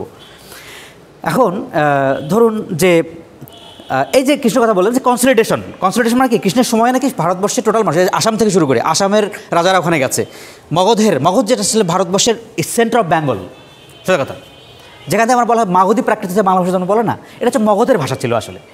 ঠিক আছে, আবার বাংলা ভাষার জন্ম যে মাগধী প্রাকৃত থেকে, এটাও অপ্রমাণ করে দেখাচ্ছেন ডক্টর সৈয়দ। তিনি বলছেন না, গৌরব প্রাকৃত থেকে। দেখে ভাষার ইতিহাসের মধ্যে দ্বন্দ্ব আছে, এটা না ওইটা, কারণ ফিক্সড নির্মাণ করা যাচ্ছে না। কারণ আমরা যে ভাষা নির্মাণ করি, আমরা যে এখন এই ভাষা কথা বলছি, এটা আসলে কোথাওকার একটা ভাষা ছিল, কোথাওকার একটা আঞ্চলিক ভাষা ছিল, যেটা শাসন করে আমরা একটা সংবাদপত্রের ভাষা বানিয়েছি, একটা ভাষা বানিয়েছি যেটার সঙ্গে সবার সঙ্গে যোগাযোগ করতে পারি, কমিউনিকেটিভ ল্যাঙ্গুয়েজ যেটাকে বলি আমরা। দেখেন এখন বাচ্চাদের কমিউনিকেটিভ ল্যাঙ্গুয়েজ পড়ানো হয়। বাচ্চাদের কমিউনিকেট কেন পড়ানো হয়? কারণ হচ্ছে কমিউনিকেশনটাই হলো আপামর জনসাধারণের জন্য যথেষ্ট, এর বেশি দরকার নাই। আর আপার লিমিট মানুষ যারা জ্ঞানী, যারা গবেষণা করবেন, যারা চিন্তা করবেন, যারা নতুন হিস্ট্রি লিখবেন, নতুন শাস্ত্র লিখবেন, তাদের জন্য হচ্ছে আরও বড় গ্রাউন্ড লাগবে, তাদের অনেক বড়, মানে এত বড় জায়গা লাগবে যে সেটাকে ধারণ করে তাকে নতুন জায়গায় যাইতে হবে, তার আগে তিনি পারবেন না। ঠিক আছে, তো এখন এই যে মগধ ধরেন, এই অঞ্চল ছিল, অযোধ্যা ছিল উত্তর ভারতের পাঞ্চাল, মানে আজকের পাঞ্জাব। পাঞ্চালের মেয়ে দ্রৌপদী, ওই যে মহাভারতের নায়িকা, দেখেন খেয়াল করে দেখেন, পাঞ্জাবের তার বাপের সঙ্গে ইয়ে হচ্ছে, তার বাপের বন্ধু আবার যে শিখাইছে অর্জুনকে তীর চালানো শিখেছে, সেই দ্রোণাচার্য তিনি। ঠিক আছে, তার বন্ধুর সঙ্গে তার দ্বন্দ্ব হচ্ছে, তিনি আবার তার বিপক্ষে চলে যাচ্ছেন, খেয়াল করে দেখেন, সত্য কিন্তু বন্ধু বন্ধু সত্য, রাজনীতিও সত্য, কোন দিকে যাবেন? তিনি রাজনৈতিক সত্য বন্ধুর সত্য বাদ দিয়ে রাজনীতির কাছে গেলেন, কারণ বন্ধু তাকে প্রতারণা করেছে। একই হিস্ট্রি তো, নেপোলিয়নকে মেরে দিল তার বন্ধু ব্রুটাস, মেরে দিল। ঠিক আছে, বলছে যে ও মানে বন্ধু হলে যেটা হয়, ধরেন আপনার বন্ধু রাষ্ট্র ক্ষমতায় আছে, ও একসাথে পড়ছে, ও তো চিনি, ও কিছু জানে না, ও এই রাষ্ট্র শাসন করতে পারবে ইত্যাদি ইত্যাদি। ঠিক আছে, ওকে মেরে দাও। হ্যাঁ, জুলিয়াস সিজার, আমি সেটা বলছি আর কি। তো এই যে সিজার, হ্যাঁ জুলিয়াস, তো মেরে দেন। ঠিক আছে, এই হলো ব্যাপার। তো রাষ্ট্র সবসময় এই মেরে দেওয়ার ইতিহাস, সবসময় মেরে দিয়েছে একজন আরেকজনকে। মির্জাফর মেরে দিয়েছে ইয়াকে, সিরাজউদ্দৌলাকে। ঠিক আছে, এখন মির্জাফর সিরাজউদ্দৌলাকে মেরে দিয়েছে, এটা তার খুবই স্বার্থ, ব্যক্তিগত স্বার্থের একটা ব্যাপার। যাই হোক, আমরা আসছি সে জায়গাতে, ওই জায়গাটাতে যে মগধ ছিল আসলে, এটা মানে বিহার, উড়িষ্যা বা এই জায়গাগুলো, তো এগুলো আসলে আর ওই সুনির্দিষ্ট অঞ্চল আসলে আর ওরকম করে আর নাই। তবে এইটা মানে একসময় রাজধানী ছিল, যেটি আমি এই মুহূর্তে আমার মনে নাই। তবে এই মগধ মানে এই জায়গাটাতে, যেটা হচ্ছে ধরেন যে ভারতের এই যে আমাদের এই ভারতবর্ষীয় অঞ্চলের একটা সময় রাজনীতি কনসলিডেট ছিল, এটা খুব মানে এটা হচ্ছে নবীন হিস্ট্রি, মানে এটা খুব সেই জায়গা থেকে, কারণ ওই সময় ছিল একটা আঞ্চলিক হিস্ট্রি। যখন অযোধ্যা বা উত্তর ভারত অনেক বড় রাজনীতির জায়গা ছিল, তখন ধরবেন এইগুলো ছোটো ছোটো রাজধানী ছিল, ছোটো ছোটো রাজধানী ছিল। কিন্তু এগুলো থেকে মগধের এটা আমি ঠিক বলতে পারবো না এই মুহূর্তে, তবে পরে পরে জানাতে পারবো, দেখি যদি কখনো খুঁজে পাই। আমি সব কিছু তো মনে থাকে না, এটা একটা অঞ্চল আছে, ধারণা করা হয় আর কি, এটা খুব ফিক্স না, এটা নাম পরিবর্তন হয়ে গেছে আর কি, এগুলো থাকে না। তবে এগুলো হচ্ছে বিহার, উড়িষ্যা এই জায়গাটাতে। এখন এখানে একটা কথা আসে, যেমন ধরুন যে সিরাজউদ্দৌলাকে আমি অনেক বড় মনে করি এই কারণে, সিরাজউদ্দৌলা হিস্ট্রিটা আর কি, যে সিরাজউদ্দৌলার যে এলাকাটা বাংলা, বিহার, উড়িষ্যা, এটা আসলে বঙ্গ রাজনীতির বড়টা মাইল ফলক। এই জায়গাটাই আমাদের মধ্যে, এই জায়গাটাই পাঠ্য, সত্য কথা বলতে। এই জায়গাটায় আসতে গিয়ে আমাদের এই জায়গাটা ভেঙে চুরে যে জায়গাটা এসছে, সেটা হচ্ছে আমাদের বাংলাদেশ আসলে। সেটা পরে আমি পড়াবো সেই জিনিসগুলো। এখন ধরুন যে আমরা এই যে মানে ভারতবর্ষ ওই একটা সময় কুরুক্ষেত্রের যুদ্ধে নাকি একটা কনসলিডেশন ঘটেছিল, অনেক বড়, অনেক বিশাল একটা এলাকা জুড়ে। এটাও একটা ভারত। ঠিক আছে, রামায়ণের সময় দেখা যাচ্ছে শ্রীলঙ্কা পর্যন্ত এরকম নিদর্শনগুলো পাওয়া যাচ্ছে ছড়িয়ে ছিটিয়ে। এগুলো সাহিত্যের ইতিহাস ছাড়া, টেক্সট ছাড়া এগুলো আসলে নির্মাণ করা কঠিন। যেমন ধরুন যে যদি আমরা কালিদাসের সময়ের সাহিত্য পড়ি, ভাস কিংবা মাঘ এরা যে সাহিত্য লিখেছেন, অথবা মৃচ্ছকটিক এই নাটকগুলো লেখা হয়েছে, বিশেষ করে সংস্কৃত সাহিত্য ইতিহাস, পাটালিপুত্রের ইতিহাস অথবা চাণক্যের যে ইতিহাস, সেগুলো জায়গা থেকে, চন্দ্রগুপ্ত মৌর্য। ঠিক আছে, যেমন এগুলো নিয়ে খুব বেশি নতুন ধারার কাজ কিন্তু হয় নাই। যেমন ধরেন যে দীনেশচন্দ্র সেনের একটা বই আমি দেখি, যেটা হলো ওই কুমার ইয়াকে নিয়ে, কুমার কি যেন নাম, না কুমারগুপ্ত, উনি একটা বই লিখছেন, নাটক লিখছিলেন আর কি, এই যে গুপ্ত সাম্রাজ্যকে নিয়ে, চন্দ্রগুপ্ত মৌর্যকে নিয়ে তিনি নাটক লিখেছেন। এই চন্দ্রগুপ্ত মৌর্যকে নিয়ে এরকম টেক্সট কিন্তু আমরা খুব বেশি পাচ্ছি না। ঠিক আছে, আধুনিক ভারতবর্ষে এসে, কারণ হচ্ছে যে ওই সময়ে ওই ছিটাফোটা দু চারটা এর মধ্যে দিয়ে আমরা কিছু কিছু জায়গা পাচ্ছি, তার মধ্যে দিয়ে ভারতবর্ষের আঞ্চলিক শাসনই প্রধান ছিল। আরও একটা মজার বিষয় বলি আপনাদেরকে, যে যখন ভারত বিভক্ত হলো, ইংরেজদের কাছ থেকে স্বাধীনতা লাভ করলো, তখনও প্রায় 14টা এলাকা কিন্তু ভারতবর্ষের অধীন নয়, স্বাধীন, তারা নিজেরা স্বাধীন, তাই না? খেয়াল করে দেখেন হিস্ট্রিতে, নিজেরা স্বাধীন। হ্যাঁ, কাশ্মীর আছে, তারপর হায়দ্রাবাদ আছে, তারপর এরকম কোচবিহার ছিল, এদিকে ত্রিপুরা ছিল, তারপর ওইদিকে ধরেন এই যে ইয়ারা কী বলে এটাকে, এই যে ভুটান। ঠিক আছে, এগুলো ছিল। টিপু সুলতানের এলাকাতে হায়দ্রাবাদ, ওই যে বললাম, ওই জায়গাগুলো, কর্ণাটক, এই জায়গাগুলো, এইগুলো কিন্তু মানে তাহলে দেখেন যে এইগুলো কিন্তু ছিল না, মানে এগুলোকে পরে আস্তে আস্তে এরা ভারতবর্ষে অন্তর্ভুক্ত হয়েছে। এবং ভারতের ম্যাপটা যদি আমরা হিস্ট্রি কল্পনা করি, প্রাচীনকাল থেকে আজকে পর্যন্ত আপনি খুঁজে দেখেন, আপনি দেখবেন, খেয়াল করে দেখবেন যে ভারতবর্ষ ম্যাপ বারবার রং পরিবর্তন করছে। একবার এইরকম শেপ, একবার ওই দিকে, একবার উত্তর ভারতের দিকে, একবার নিচের দিকে, একবার মাঝখানে, একবার মগধসহ পুরো বাংলায়। ঠিক আছে, এইটার দিকে একবারই অশোকের সময় বললাম যে আফগানিস্তান পর্যন্ত এইদিকে এই বড় রাজ্য ছিল, সবচেয়ে বড় আর কি। এই হচ্ছে ভারতবর্ষের অবস্থা। তাহলে ভারতবর্ষ কখনো যে অখণ্ডতার কল্পনা, এটা কল্পনা, এটা কখনো ধর্মীয় সূত্রে প্রমাণ করার চেষ্টা করেছেন কেউ হয়তো এভাবে হিস্ট্রি নির্মাণ করার চেষ্টা করেছেন, যেটা কোনো ডকুমেন্টেশন নাই, ডকুমেন্টেশন বলতে যেটাকে বোঝায় সেটা আসলে আধুনিক হিস্ট্রি, ডকুমেন্টেড, ইংরেজদের হাত দিয়ে তৈরি হিস্ট্রি আসলে, সত্য কথা বলতে যেটা। তারা যখন এলো আসার ভেতর দিয়ে, এখন ইংরেজরা এসে আমাদের কী করেছে দেখেন, ইংরেজদেরকে আমরা সবসময় দোষ দিই। তো হ্যাঁ, হতে পারে ইংরেজরা তো দোষী, কারণ তারা প্রথম ব্যবসা বাণিজ্য করতে এসেছিল, এসে দেখছে যে এখানে রাজারা দুর্বল, এখানকার শাসন ব্যবস্থার মধ্যে অনৈক্য, এখানকার মানুষের মধ্যে প্রাসাদ ষড়যন্ত্র রাজ্যে রাজ্যে। তারপর হচ্ছে যে তিনি দেখছেন যে দুর্নীতির প্রবণতা, ঘুষের প্রবণতা এগুলো বেশি। তারপরে না না ছিল না, আমি বলি আপনাকে, তারা এগুলো আগে থেকে ছিল, এগুলো যুগে যুগে ছিল, একা আসবে কেন? এখন তারা ব্যবসা করে নিয়ে গেছে আমাদের কাছ থেকে, তারা সুযোগ পেয়েছে আমাদের কাছে ব্যবসা করে নিয়ে গেছে। আর আমি একটা কথা বলি কি জানেন, ব্যবসা আপনার কোথায় নাই, আপনি যদি ওই ধরেন যে লোকটা কয়টা টাকা হয়ে শহরে বাড়ি করেছে, সে গ্রামে গিয়ে কী করছে, একটা দোকান দিচ্ছে, কিসের দোকান? ধান কিনবে কম দামে কৃষকের কাছ থেকে। সে লোকটা বাড়ি গ্রামেই ছিল, তো সে লোকটাকে উপনিবেশী না? আপনি আমাকে এইটা জবাব দেন আগে, তারপর আমি বড় হিস্ট্রির কাছে যাব। আপনাকে ছোট হিস্ট্রির জবাব দেন। এই যে ছোট ছোট হিস্ট্রি, আপনি একজন ধানের ব্যবসায়ী, আপনি বাড়ি গ্রামেই ছিল, আপনি এখন কত টাকা হয়েছে শহরেও বাড়ি করছেন, গ্রামেও আপনার প্রতিপত্তি আছে বা শহরে নাই বাড়ি, এখানে আপনি বড় লোক, আপনি ধানের ব্যবসা করছেন, কৃষকদেরকে ঠকিয়ে না? আপনি আপনার এলাকার কৃষকদেরকে ঠকাইছেন, ঠকিয়ে আপনি বড় লোক হচ্ছেন একা। একই হিস্ট্রি। আপনি যেমন আরেকজনকে ঠকিয়ে বড় লোক হয়েছেন, তেমনি করে এক দেশ আর এক দেশকে ঠকিয়ে বড় লোক হয়েছে, এক অঞ্চল আর এক অঞ্চলের আধিপত্য করে বড় লোক হয়েছে, চুরি করে বড় লোক হয়েছে। জোসেফ প্রুধো একটা কথা বলছিলেন, তিনি একজন সমাজবিজ্ঞানের তাত্ত্বিক, প্রপার্টি ইজ থেফট, অর্থাৎ সম্পত্তি হচ্ছে চুরির মাল, চুরি সম্পত্তি। আর যিনি চুরি করেছেন তিনি আবার আপনাকে শাসন করতে আসছেন, আপনাকে বিচার করতে আসবেন, এবং তিনি আপনার উপর চড়ে খাবেন, এবং তিনি আপনাকে শিক্ষা সংস্কারও করে যাবেন। বোঝেন ঠেলা? একবার চুরি করে নিয়ে গিয়েছে, আর একবার চুরি করে খাবে। জোসেফ প্রুধো, ফরাসি একজন সমাজবিজ্ঞানী। তো এইভাবে দেখেন, বিষয়টা হলো যে property is theft from everywhere in the world, এক জায়গা থেকে আরেক জায়গায়, ছোট জায়গা থেকে বড় জায়গা, পরিবার থেকে পরিবার, ভাই ভাইকে ঠকায়, ঠিক আছে, বোন ভাইকে ঠকায়, ভাই বোনকে ঠকায়, ঠিক আছে, খুব নিজের প্রতিপত্তি গড়ে। এই যে গড়ার ইতিহাস, এটা পৃথিবীর প্রাচীন মানুষের একটা ধর্ম, এটা মানুষের একটা অভিপ্রায়, আর কিছু নয়। এই অভিপ্রায় নিয়ে আসলে এই পৃথিবীতে শোষণ হয়েছে, আইন কানুন দিয়েছে। আমরা আইন তৈরি করি না? অমুক বাড়ির লোক, তোমার বাড়ির উপরে আমার গাছের ডাল গিয়েছে, তাই বলে তুমি আমার ফল খেতে পারবে না, ওটা আমার বাড়ির থেকে উঠছে।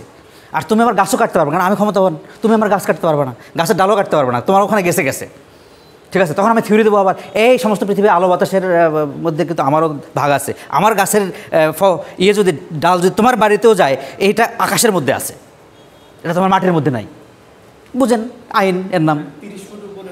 হ্যাঁ, এটা আইন, ঠিক আছে। আপনি আইন করে দিচ্ছেন, মানে আপনি আরেকজনকে দিবেন না, তাই তো?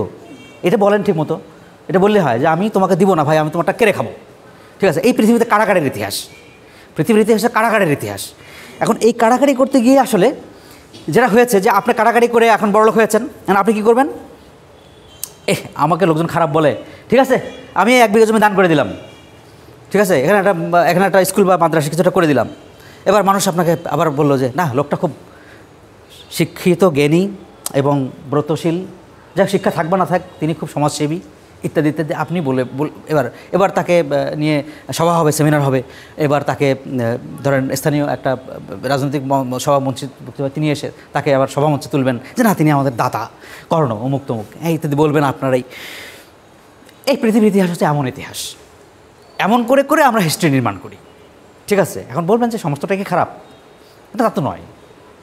এনলাইটেনমেন্ট তো আছে, অর্থাৎ ভালো মানুষ আছে, লাইটেন মানুষ আছে, যারা এম্পাওয়ার্ড, বা যারা নিজেরা স্বার্থপর নয়, যারা অন্যদেরকে ভালোবাসার চেষ্টা করছেন জগতে, সেরকম মানুষরাও আছে, তারাই সংস্কারপন্থী, তারাই সংস্কারপন্থী। এখন বলবেন সংস্কারপন্থী কারা? খুঁজে দেখেন বাংলার হিস্ট্রিতে। রামমোহন রায়কে আপনি পাবেন সৈয়দ আহমদকে পাবেন উত্তর ভারতে, ঠিক আছে, আপনি সৈয়দ আমির আলীকে পাবেন, ঠিক আছে, খাজা সলিমুল্লাহ খানকে পাবেন, হাজি মোহাম্মদ মহসিনকে আপনি পাবেন, ঠিক আছে। এই ধরনের মানুষগুলোকে আপনি পাবেন। এই চিত্তরঞ্জন দাসকে আপনি পাবেন, একে ফজলুল হককে আপনি পাবেন, এইভাবে কিন্তু আমাদের সার্থক এই জায়গা থেকে। আর এখন আমরা একটা ধারাবাহিক হিস্ট্রিতে যাবো, যেমন বলছে যে ইস্ট ইন্ডিয়া কোম্পানির আধিপত্য বিস্তার, এটা থেকে আমাদের শুরু হবে। আর ইস্ট ইন্ডিয়া কোম্পানির আধিপত্য বিস্তার করার সুযোগ পেয়েছে, মজার বিষয় কি জানেন, যে এটাকে বলা হয় যে ফারুক শিয়ার যখন সম্রাট হলো তখন পুরস্কার স্বরূপ সে প্রচুর পুরস্কার দান করলো, সেই সঙ্গে কোম্পানিকে একটা পুরস্কার দিল। কী পুরস্কার? যে তোমরা এখন থেকে বিনা শুল্কে বাণিজ্য করতে পারবে, ব্যবসা বাণিজ্য করতে পারবে। কারণ তখনও ধারণা ছিল না যে এরা এসে দেশের রাষ্ট্র ক্ষমতা নিয়ে নেবে, এটা চিন্তাও ছিল না, এরা ভাবতে পারেনি।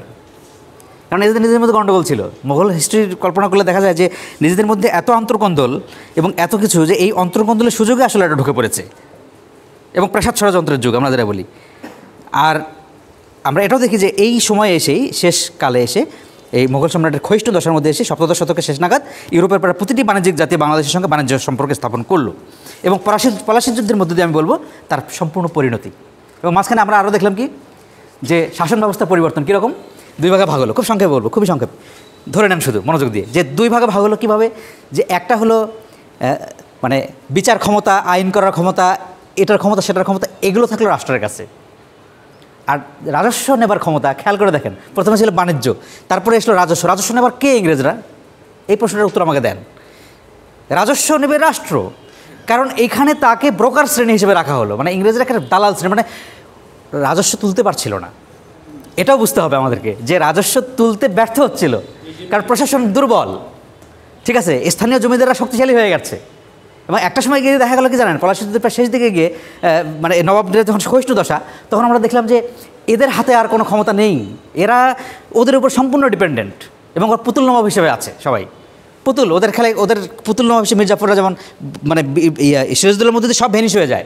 মির্জাফরের পুত্র আবার চেষ্টা করছিলেন কিন্তু অনেকটা করতে, ঠিক করার জন্য, কিন্তু সেটা ব্যর্থ হয়েছে। তো এইভাবে দেখা গেল যে তারা এখানকার দুর্বলতার সুযোগে, অর্থাৎ এখানকার একটা যে পাওয়া যায় পরিসংখ্যান, সেটা হলো জমিদারের সংখ্যা 4 ভাগের 1 ভাগ হয়ে গেল। কেন, কীভাবে আপনি ভাবতে পারেন 4 ভাগের 1 ভাগ কীভাবে হলো? এতগুলো কেন? এতগুলো হওয়ার পেছনে কারণ আছে। কারণ হচ্ছে যে জমিদার পরিবারগুলো ভেঙে গেছে। আপনার 4 ভাই 4 জমিদারি নিয়ে ভাগ করে দিয়েছে, বা মেয়েকে জামাইকে ওকে ভাগ করে দিয়েছে, ছোটো ছোটো জমিদার হয়েছে। হওয়ার পরে যেটা ঘটছে, যে কিছু জমিদার আবার যেটা ঘটছে, যে কিছু জমিদার একদম লোপাট হয়ে গেছে, মানে নাই, জমিদারিত্ব হারিয়ে ধরেন কেউ স্বেচ্ছাকৃতভাবে ছেড়ে দিয়েছে জমিদারি দিয়ে, শহরে চলে গেছে, কিছু পুঁজিপাট্টা নিয়ে ওই শহরে চলে। কেন শহরে গিয়ে আর ইংরেজদের একটা মজার ব্যবসা ছিল, ইংরেজরা আবার যেহেতু ব্যবসা বাণিজ্যে ভালো ছিল, আবার ইউরোপে শিল্প বিপ্লব হচ্ছিল, ইউরোপিয়ানরা যেটা করতেছিল, ইংল্যান্ডের লোকজন, যে শিল্প বিপ্লবটা ভারতবর্ষে যাতে হয় সেই চেষ্টা কিন্তু তারা করছে। এইটা আবার ভারতবর্ষের জন্য ভালো হয়েছে একটা দিক থেকে, খারাপও হয়েছে, সেটা পেছনে কারণ আছে। ভালো হয়েছে এই অর্থে যে মানে সেটা ভালো খারাপ সেটা না, ওটা ওই তর্কটা পড়া যাবো, আমাদের শিল্প নিয়ে কথা আছে, তারপরে কৃষি নিয়ে কথা আছে, সেগুলো নিয়ে আমরা কথা বলবো। এখানে যেটা হচ্ছে, ওরা যখন এলো তখন এরা চেষ্টা করলো যে এই শহরের বন্দরে কিছু কিছু ইন্ডাস্ট্রি স্থাপন করতে। তখন এই ছোটো ছোটো জমিদাররা কিন্তু তাদের সমস্ত হারিয়ে তারা কিন্তু ওখানে চলে গেল। খেয়াল করে দেখেন, কিছু নিম্ন প্রজা যারা জমি চাষ করতো, তারা কিন্তু এখান থেকে চলে গেল, গিয়ে ওদের সঙ্গে মিশে গেল, এবং শহরে গিয়ে কাজ নিল। এবং কী কাজ, খেয়াল করে দেখেন, যে ইংরেজ আমলের শেষ দিকে এসে এই যখন আমরা ইয়াং বেঙ্গল দেখতে পাচ্ছি, আপনি খেয়াল করে দেখবেন হিস্ট্রিটা, বাংলার হিস্ট্রি, যারা বাংলা সাহিত্যের লোক তারা তো বুঝেনি ইয়াং বেঙ্গল কারা, ঠিক আছে। ইয়াং বেঙ্গল গোষ্ঠী যখন ডিরোজিয়ানরা যখন, ডিরোজিও কিন্তু ভালো মনে ছিল, মাত্র 21 বছর বয়সে মারা গেছে আসলে। তো এই ডিরোজিও চেষ্টা করছিল যে এই শৃঙ্খলটা ভেঙে একটা নতুন সমাজ ব্যবস্থা তৈরি করা যায় কিনা, যদিও তার পথটা সবাই পছন্দ করার মতো নয়। যেমন আমাদের আল্লাহ লেখক দুলালের লেখক পেরিচাঁদ মিত্র, তিনি নিজে পছন্দ করেন নাই, যে উনি বলছেন ওটা বিশৃঙ্খলা এবং উশৃঙ্খলা মাত্র, আর কিছু নয়। তো সেটা বাদ দিয়েও আমরা এইখানকার হিস্ট্রি যদি কল্পনা করি, তাহলে আমরা দেখব যে বেনে, মুৎসুদ্দি, নতুন নতুন শ্রেণী তৈরি হলো। এরা কারা? এরা খাতা লেখক, মানে ধরেন যে ওই দোকানের খাতা সারে, বা ওই ইন্ডাস্ট্রির খাতা সারে, বা ঠিক আছে, বা ওদের টাকা পয়সা ম্যানেজ করে দেয়, বা ওদের টাকা সুদে টাকা খাটায়। হ্যাঁ হ্যাঁ, সুদে টাকা খাটাতো, সে সুদে টাকা খাটানো টাকাগুলো তুলে দিত, মানে ব্রোকার শ্রেণী আর কি, দালাল শ্রেণী। এই সংখ্যাটা বেড়ে গেল, এবং এদের প্রতিপত্তি হলো, অর্থ হলো। এবং এদের অর্থ হওয়ার কারণে এরা যেটা করলো, এরা মনে করেছিলেন ইংরেজরা চিরস্থায়ী বন্দোবস্ত করলো। কারণ কি, তারপরে আছে, আমি আসছি সেটা ছোটো ছোটো আপনাদের কিছু ধারণাগুলো দিয়ে যাই আমি, যে কী কারণে কী হয়। চিরস্থায়ী বন্দোবস্ত কী ঘটলো, এই যে ভূমি ব্যবস্থার বদল কেন করলেন তারা হচ্ছে যে মনে করছিলেন ইংরেজদের তারা রাজস্ব যদি পেতে যায়, তাহলে অবশ্যই বেশি বেশি জমি ব্যবহার করতে হবে। আর বেশি জমি ব্যবহার করার লক্ষ্যই হলো যে পতিত জমি রাখা যাবে না। তখন তারা জমিদারকে সেট করলো যে, তো আপনারা এক কাজ করেন, আপনারা যে যেখানে আছে সে পতিত জমিগুলো ভাগ করে। জমিদারি তো ভেঙে গেছে, ছোটো ছোটো হয়ে গেছে জমিদারগুলো। দেন 4 ভাগে একবার জমিদার তৈরি হয়ে গেছে। প্রথমে ছিল 10 ভাগের 1 ভাগ, তারপরে দেখা যাচ্ছে 4 ভাগের 1 ভাগ বড়লোক শ্রেণী, বড়লোক শ্রেণী, এরকম অর্থবিত্তশালী শ্রেণী যারা এই মধ্যবিত্ত থেকে শুরু করে এই বেনে মুৎসুদ্দি থেকে শুরু করে এই ধরনের চাকরিজীবী থেকে শুরু করে এই সম্প্রদায়টা এরকম বেড়ে গেছে।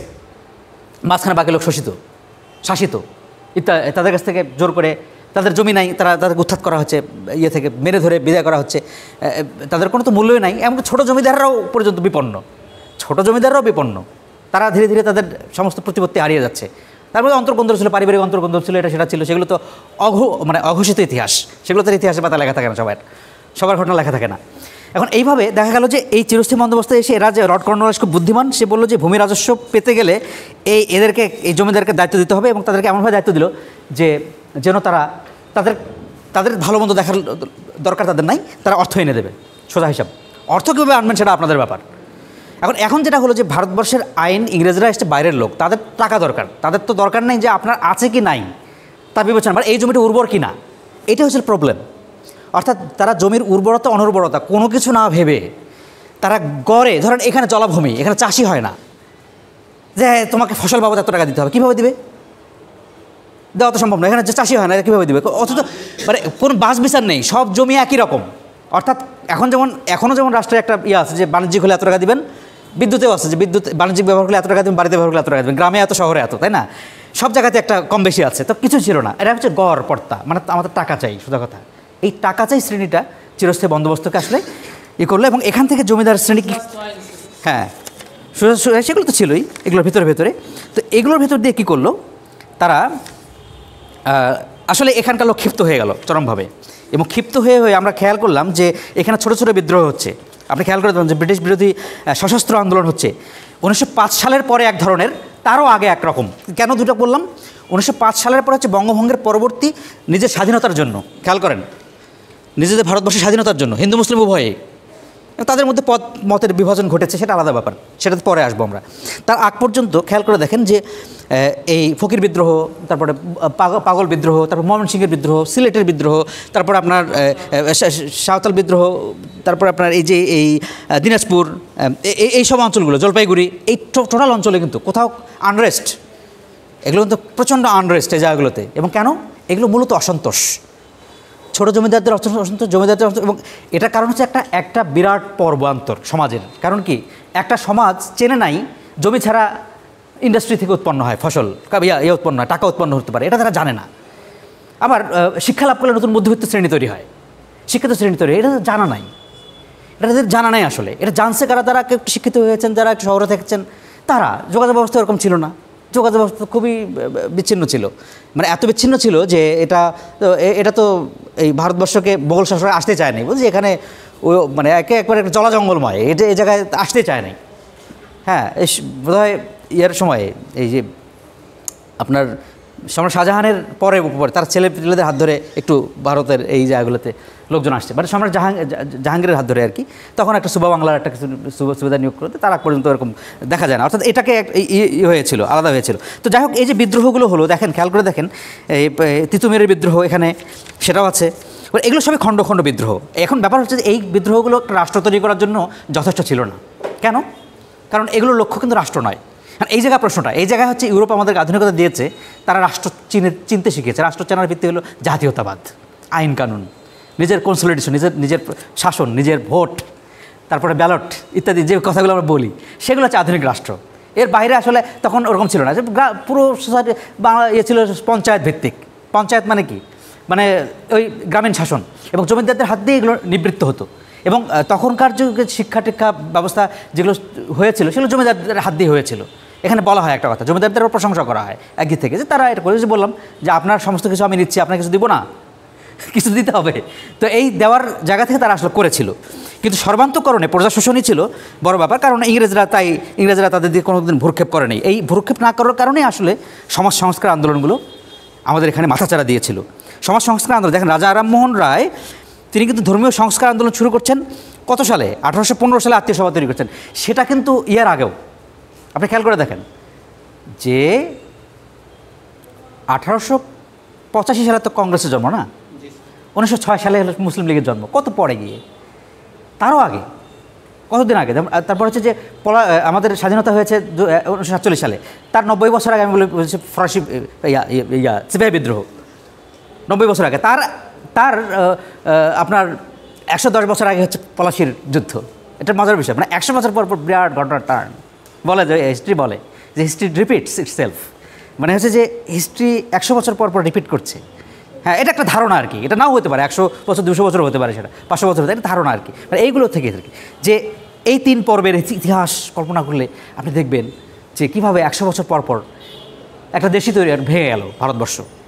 ঠিক আছে, আর এই ধর্মীয় সংস্কার ক্ষেত্রে রামমোহন রায়, এদিকে ফরাইজি আন্দোলনের যারা ছিলেন হাজী শরীয়তুল্লাহ থেকে শুরু করে ওই যে মুসলিম সমাজের এবং হিন্দু সমাজের দুই জায়গায় ছিল, দুই ধরনের, এবং এরাই জাগরণটা ঘটিয়েছিল। এরা মূলত আসলে ইংরেজদের বিপক্ষে, কখনো ইংরেজদের সহযোগিতায় আমি বলবো, কখনো বিপক্ষে।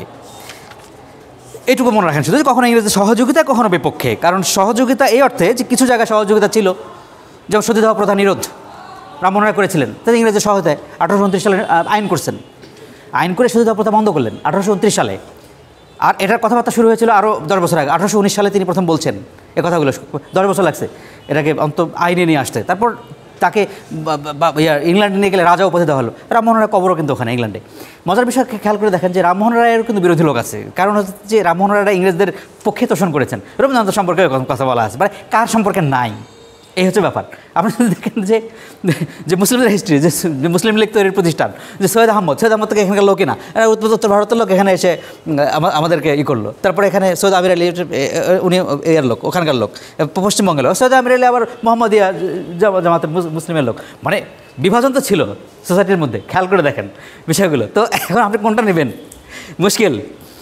তো এইভাবে হিস্ট্রি এইরকম করে আমাদেরকে ধীরে ধীরে আমাদের সংস্কারের ভিতর দিয়ে, সত্যি কথা যে সংস্কার যারা করেছেন তারা, এখানে একটা ব্যাপার হলো যে একটা বড় জটিলতা দেখেন, যখন নিজেরা আইন তৈরি করতে গেছে ভারতবর্ষের লোক, একটা জিনিস রাষ্ট্রের ভিত্তি হচ্ছে আইন, মানে আইন করতে চাইলো নিজেরা। সুরেন্দ্রনাথ ব্যানার্জি নিজে ছিলেন ব্যারিস্টার, খেয়াল করে দেখেন, ব্যারিস্টার। সোহরাওয়ার্দী, এরা কিন্তু ব্যারিস্টারই পড়া লোক। তারপর আপনার এরা কিন্তু সব, মানে যারা ওই সময় রাষ্ট্র নিয়ে চিন্তা করছেন, রাষ্ট্রকে বিনির্মাণ করার চেষ্টা করছেন, এরা কিন্তু সবাই এই যে এই আইন শাস্ত্র পড়া লোক। এবং এরা, হ্যাঁ গান্ধী জিন্না, গান্ধী, এরা সবাই, হ্যাঁ ওরা পাশ্চাত্য শিক্ষিত লোক। এরা সবাই এসে, আপনি খেয়াল করে দেখেন যে এইখানে এসে এরা যখন চাইলো যে আমাদের এখানে, এরা আমি সংক্ষিপ্ত হয়ে যাচ্ছে, অনেক বর্ণনা হয়ে যাচ্ছে, মানে শেষ করা যাচ্ছে না। এখানে যখন চাইলেন যে এখানে নিজেদের আইন চাই আমরা, দেখেন তখনই ইংরেজরা কিন্তু ফেটে বসলো, না না না এটা হবে না। ঠিক আছে, এদের নিজেদের আইন করার ক্ষমতা মানে এদেরকে ধীরে ধীরে এদের শাসন ক্ষমতা এদের হাতে চলে যাবে, আর সেটা তারা দিতে রাজি না। কিন্তু বিধি বাম, আসলে তো মানে হচ্ছে যে গর্ত যদি থাকে আপনি তো পড়বেন নাকি, না দেখলে। ঠিক আছে, গর্ত তৈরি হয়েছে ইংরেজদের, মানে ওখানে তো বিশ্বযুদ্ধ হচ্ছে 1914 সালে। আর বিশ্বযুদ্ধ যখন হচ্ছে তখন ওরা একটা ব্লাফ দিয়ে বসলো গান্ধীজিকে যে আপনার লোকজন আমাদেরকে দেন, ঠিক আছে, আমরা ভারতবর্ষ স্বাধীন করে দিচ্ছি। ঠিক আছে, গান্ধীজি খুব সুরসুর করে ভাবলেন যে তখনও কিন্তু স্বাধীনতার প্রসঙ্গ আসে নাই, কেবল স্বরাজের, কেবল স্বায়ত্তশাসনের চিন্তা করছেন মাত্র, যে ভারতবর্ষ যদি একটু আপনাদের সঙ্গে থেকে যদি একটু ভালো হই আমরা, এইটুকুর মধ্যে এখনও আছে ভারতবর্ষ, এখনও নিজেদের জায়গা যায় নাই তখন পর্যন্ত। দেখেন তখন এরা কী করলো, এরা এসে যে মানে নিজেদের যখন এই করার চেষ্টা করে, তখন তারা আইন করার চেষ্টা করে, তখন কিন্তু তারা কিন্তু মানলো না, তারা কিন্তু এটাকে অবজ্ঞা করলো এবং গান্ধীজিকে আইন অমান্য আন্দোলন করতে হলো। খেয়াল করে দেন 1900 এই সম্ভবত কত সালে আইন অমান্য হচ্ছে 29 সালে নাকি 26 সালে, আমার এটা ভুলে গেলাম। আমি আসলে হিস্ট্রির লোক না, তো আমি ওইভাবে সাল করতে পারি না, আমরা ধারণা দিতে পারি যে ওই সময়ে 20-এর দশক ধরা যাক, এই সময়ে, এবং সত্যাগ্রহ আন্দোলন এই সময়ে। এবং সত্যাগ্রহ আন্দোলনের ভিতর দিয়ে যেটা হলো যে সত্যাগ্রহ আন্দোলনের মধ্য দিয়ে একটা সমস্ত জাতিকে কিন্তু এক করতে পেরেছিলেন। এটা আর একটা মজার ঘটনা ঘটেছে যে 1920 সালে যখন তুরস্ক হেরে গেল, তখন আবার একটা ঘটনা ঘটলো, তখন খিলাফত আন্দোলন এখানে বিস্তার লাভ করে। খিলাফত অনেকে বুঝতে পারে না যে খিলাফত আন্দোলনে গান্ধীজি সমর্থন দিয়েছিলেন। কেন দিলেন? কারণ তখন তো একটা হিন্দুবাদী রাষ্ট্র তৈরি হচ্ছে ভারতে, অলরেডি হিন্দুত্ববাদ ভারতে প্রভাবিত, এবং সেটা ধীরে ধীরে প্রকাশ পাচ্ছে। যদিও গান্ধীজি ছিলেন লিবারাল নেতা, খেয়াল করে দেখেন গান্ধীজি কখনোই ভারতবর্ষের এই বিখণ্ডন চান নাই। এই ভারতবর্ষের মহান লিডার যারা, তারা কেউই চান নাই, একে ফজলুল হক, তারা কেউই চান নাই। খেয়াল করে দেখেন কেউই কিন্তু চান নাই বিখণ্ডন। কিন্তু বিখণ্ডন যে হবে এটার কিন্তু একটা জিনিস দায়ী না, অনেকে বলে থাকেন সাম্প্রদায়িকতা দায়ী। হ্যাঁ, সেটাও একটা টুলস হতে পারে, মানে এক একটা বিচারের পথ। আপনি কখনো সাম্প্রদায়িকতা দিয়ে দেখতে পারেন, কখনো মুসলিম লীগ কংগ্রেসের রাজনীতি বিভাজন দিয়ে দেখতে পারেন, কখনো আপনি এটাকে ধরেন এই যে ভারতবর্ষে যে নানা বিদ্রোহ বিপ্লব এগুলো দেখতে পারেন, ইউরোপের হিস্ট্রি কীভাবে আমাদের এখানে প্রভাব ফেলেছে সেগুলো দিয়ে দেখতে পারেন, যে ইউরোপ আমাদেরকে এখানে এসে ওই যখন তুরস্কের হিস্ট্রি দিয়ে দেখতে পারেন, কারণ তুরস্ক যখন পরাজিত হলো মানে মিত্রপক্ষের কাছে, ইংল্যান্ডের কাছে, দেখা গেলো তাদের বিপক্ষে ছিল, তখন কিন্তু তুরস্কের সুলতানকে বাতিল করে দিল। কামাল পাশা হিস্ট্রি যুক্ত, এখানে কামাল পাশা 1924 সালে সেকুলার রাষ্ট্র ঘোষণা করে দিল। তখন এখানকার মুসলমানদের মন ভেঙে গেল ভারতবর্ষে, যে না আমরা বোধহয় একটা মানে তারা আসলে একটা ভাবধারা নিয়ে অগ্রসর হচ্ছিল। একইভাবে হিন্দুরাও একটা ভাবধারা নিয়ে অগ্রসর হচ্ছিল, তাদেরও হিন্দু মহাসভা, তাদের তো রাখি বন্ধন, তারপর হচ্ছে তার গঙ্গা স্নান, তারপর হচ্ছে যে এগুলোর ভিতর দিয়ে কিন্তু একটা নতুন জাতি বন্ধনের কথা চিন্তাভাবনা করা হচ্ছিল। বঙ্কিমচন্দ্র চট্টোপাধ্যায় আনন্দমঠ উপন্যাস লিখছেন, এইটা কিন্তু ওই বন্দে মাতরম ধ্বনি দিয়ে ভারতবর্ষকে এক করা, ঠিক আছে। শেষ পর্যন্ত ধর্মীয় জাতীয়তা বোধ যেটি বলে ন্যাশনালিজম, ঠিক আছে। একটা মজার বিষয় হচ্ছে যে ইউরোপ দিয়ে গেল আমাদেরকে ন্যাশনালিজম বটে, কিন্তু ইউরোপের সেকুলার ন্যাশনালিজম আমরা গ্রহণ করি নাই, আমরা গ্রহণ করেছি এখানে ধর্মীয় সাম্প্রদায়িকতা। তো এটা গ্রহণ করতে গিয়ে যেটা ঘটেছে, এটা অবশ্যই এখানকার অনিবার্য একটা বাস্তবতা। এটাকে আবার এটার পেছনে আবার অনেক হিস্ট্রি আছে, হিস্ট্রির মধ্যে হিস্ট্রি আছে। এখন একটাকে বাদ দিয়ে আসলে আমরা একটাকে কল্পনা করতে পারবোই না, মানে সোজা কথা ফট করে বলে দেবো যে এর কারণে এটা হয়েছে, এটা আসলে বলা যায় না, কখনই বলা যায় না। এখন এইভাবে ধরুন যে গান্ধী তো কোনোটা দিয়ে করতে পারলেন না, শেষে 1942 সালে ভারত ছাড়ো আন্দোলন, দেখেন খেয়াল করে দেখেন, ভারত ছাড়ো আন্দোলন যখন করবেন ইংরেজদের বিরুদ্ধে 1924 সালে কিন্তু মুসলমানদের মন ভেঙে গেছে, খেয়াল করে দেখেন খিলাফত আন্দোলনে। তারপর থেকে তারা কিন্তু আবার বেঁকে বসলো, কারণ তারপরে যখন আইনসভায় বসলেন, ভারতীয় আইনসভা, তখন তাদেরকে অন্তর্ভুক্ত করলেন ইংরেজরা বাধ্য হয়ে, যে কোনো উপায় নাই। আপনি খেয়াল করে দেখেন অনেকগুলো আইন সংশোধন হয়েছে ওই সময়, 31 সালে, 39 সালে, 38 সালে, 34 সালে, ওরকম। ওই সময় কিন্তু ফজলুল হক কাজ করছেন বাংলার হয়ে, পূর্ব বাংলার হয়ে ফজলুল হক জমিদারদেরকে যাতে ডিস্ট্রয় করা যায়, তাদের হাত থেকে ক্ষমতা নিয়ে সাধারণ মানুষকে উপকার করা যায়, তিনি নিজে পার্টি তৈরি করে ফেলেন, করে থাকতে পারলেন না, তিনি শেষ পর্যন্ত মুসলিম লীগের সঙ্গে আবার চলে গেলেন, আতাত করলেন। এবং ফজলুল হক হিস্ট্রিকে বলা হয়, ফজলুল হক যে বারবার এ ঘর থেকে ও ঘর, না ঘাটকা না ঘাটকা, এমন একজন লোক, কিন্তু মহান লিডার, এটা সত্য। তিনি খুবই অসাম্প্রদায়িক, তিনি অখণ্ড ভারতবর্ষ চেয়েছিলেন, কিন্তু শেষে পারেন নাই। কারণ হচ্ছে বাংলাকে নিয়ে যে একটা রাজনীতি, কারণ কলকাতা ছিল বাংলার ব্রিটিশ ভারতের রাজধানী, কলকাতার যে জাগরণ, এই জাগরণ যখন বন্ধ হয়ে গেল, তখন আসলে দিল্লি জেগে উঠলো, কারণ দিল্লিতে তো যেতে হবে, ইংরেজরা দিল্লিতে রাজধানী সরিয়ে নিয়ে গেল, কারণ এখানে রাখা যাচ্ছে না। 1905 সালের পরের ঘটনা এটা, 1905 থেকে 11-এর মধ্যে এটা করে ফেলছে। আর 11 সালে রাজা পঞ্চম জর্জ সেখানে ঘোষণা করে দিয়ে যাচ্ছেন যে এইবার বঙ্গভঙ্গ রদ করা হলো। কলকাতায় বসে বলতে পারতেন না, রাজা পঞ্চম জর্জের বুকের পাটাও না এখানে বসে বলবেন, ওইখানে দিল্লিতে গিয়ে বলতেছেন। কারণ হচ্ছে যে বাংলাকে অলরেডি বিখণ্ডন করার রাজনীতি সমস্ত কিছু সমস্ত টুলস দেওয়া হয়ে গেছে, বাংলা ভাগ হবে এখন আমাদের নিরাপদ, আমরা ভাগ করা হয়ে গেছে। মানে ভাগ করা মানে কি, মানে এমন ডিমার্কেশন করা হয়েছে যে শেষ পর্যন্ত গান্ধীজি বলছেন 1908 সালের কথা, এটা গান্ধীজি একটা 8 সাল প্রবন্ধ লিখছেন, যে তিনি বলছেন যে শেষ পর্যন্ত 1905 সালের বঙ্গভঙ্গে হবে ভারত বিভাজনের মূল সূত্র। তাই ঘটেছে। 1905 থেকে 47 সালের ইতিহাস 41 বছরের মধ্যেই ভারত 41 নয় 39 বছরের মধ্যেই ভারতবর্ষ বিখণ্ডন হয়ে গেছে, ঠিক আছে। তো আমরা ধরুন এরপরে যে অনেক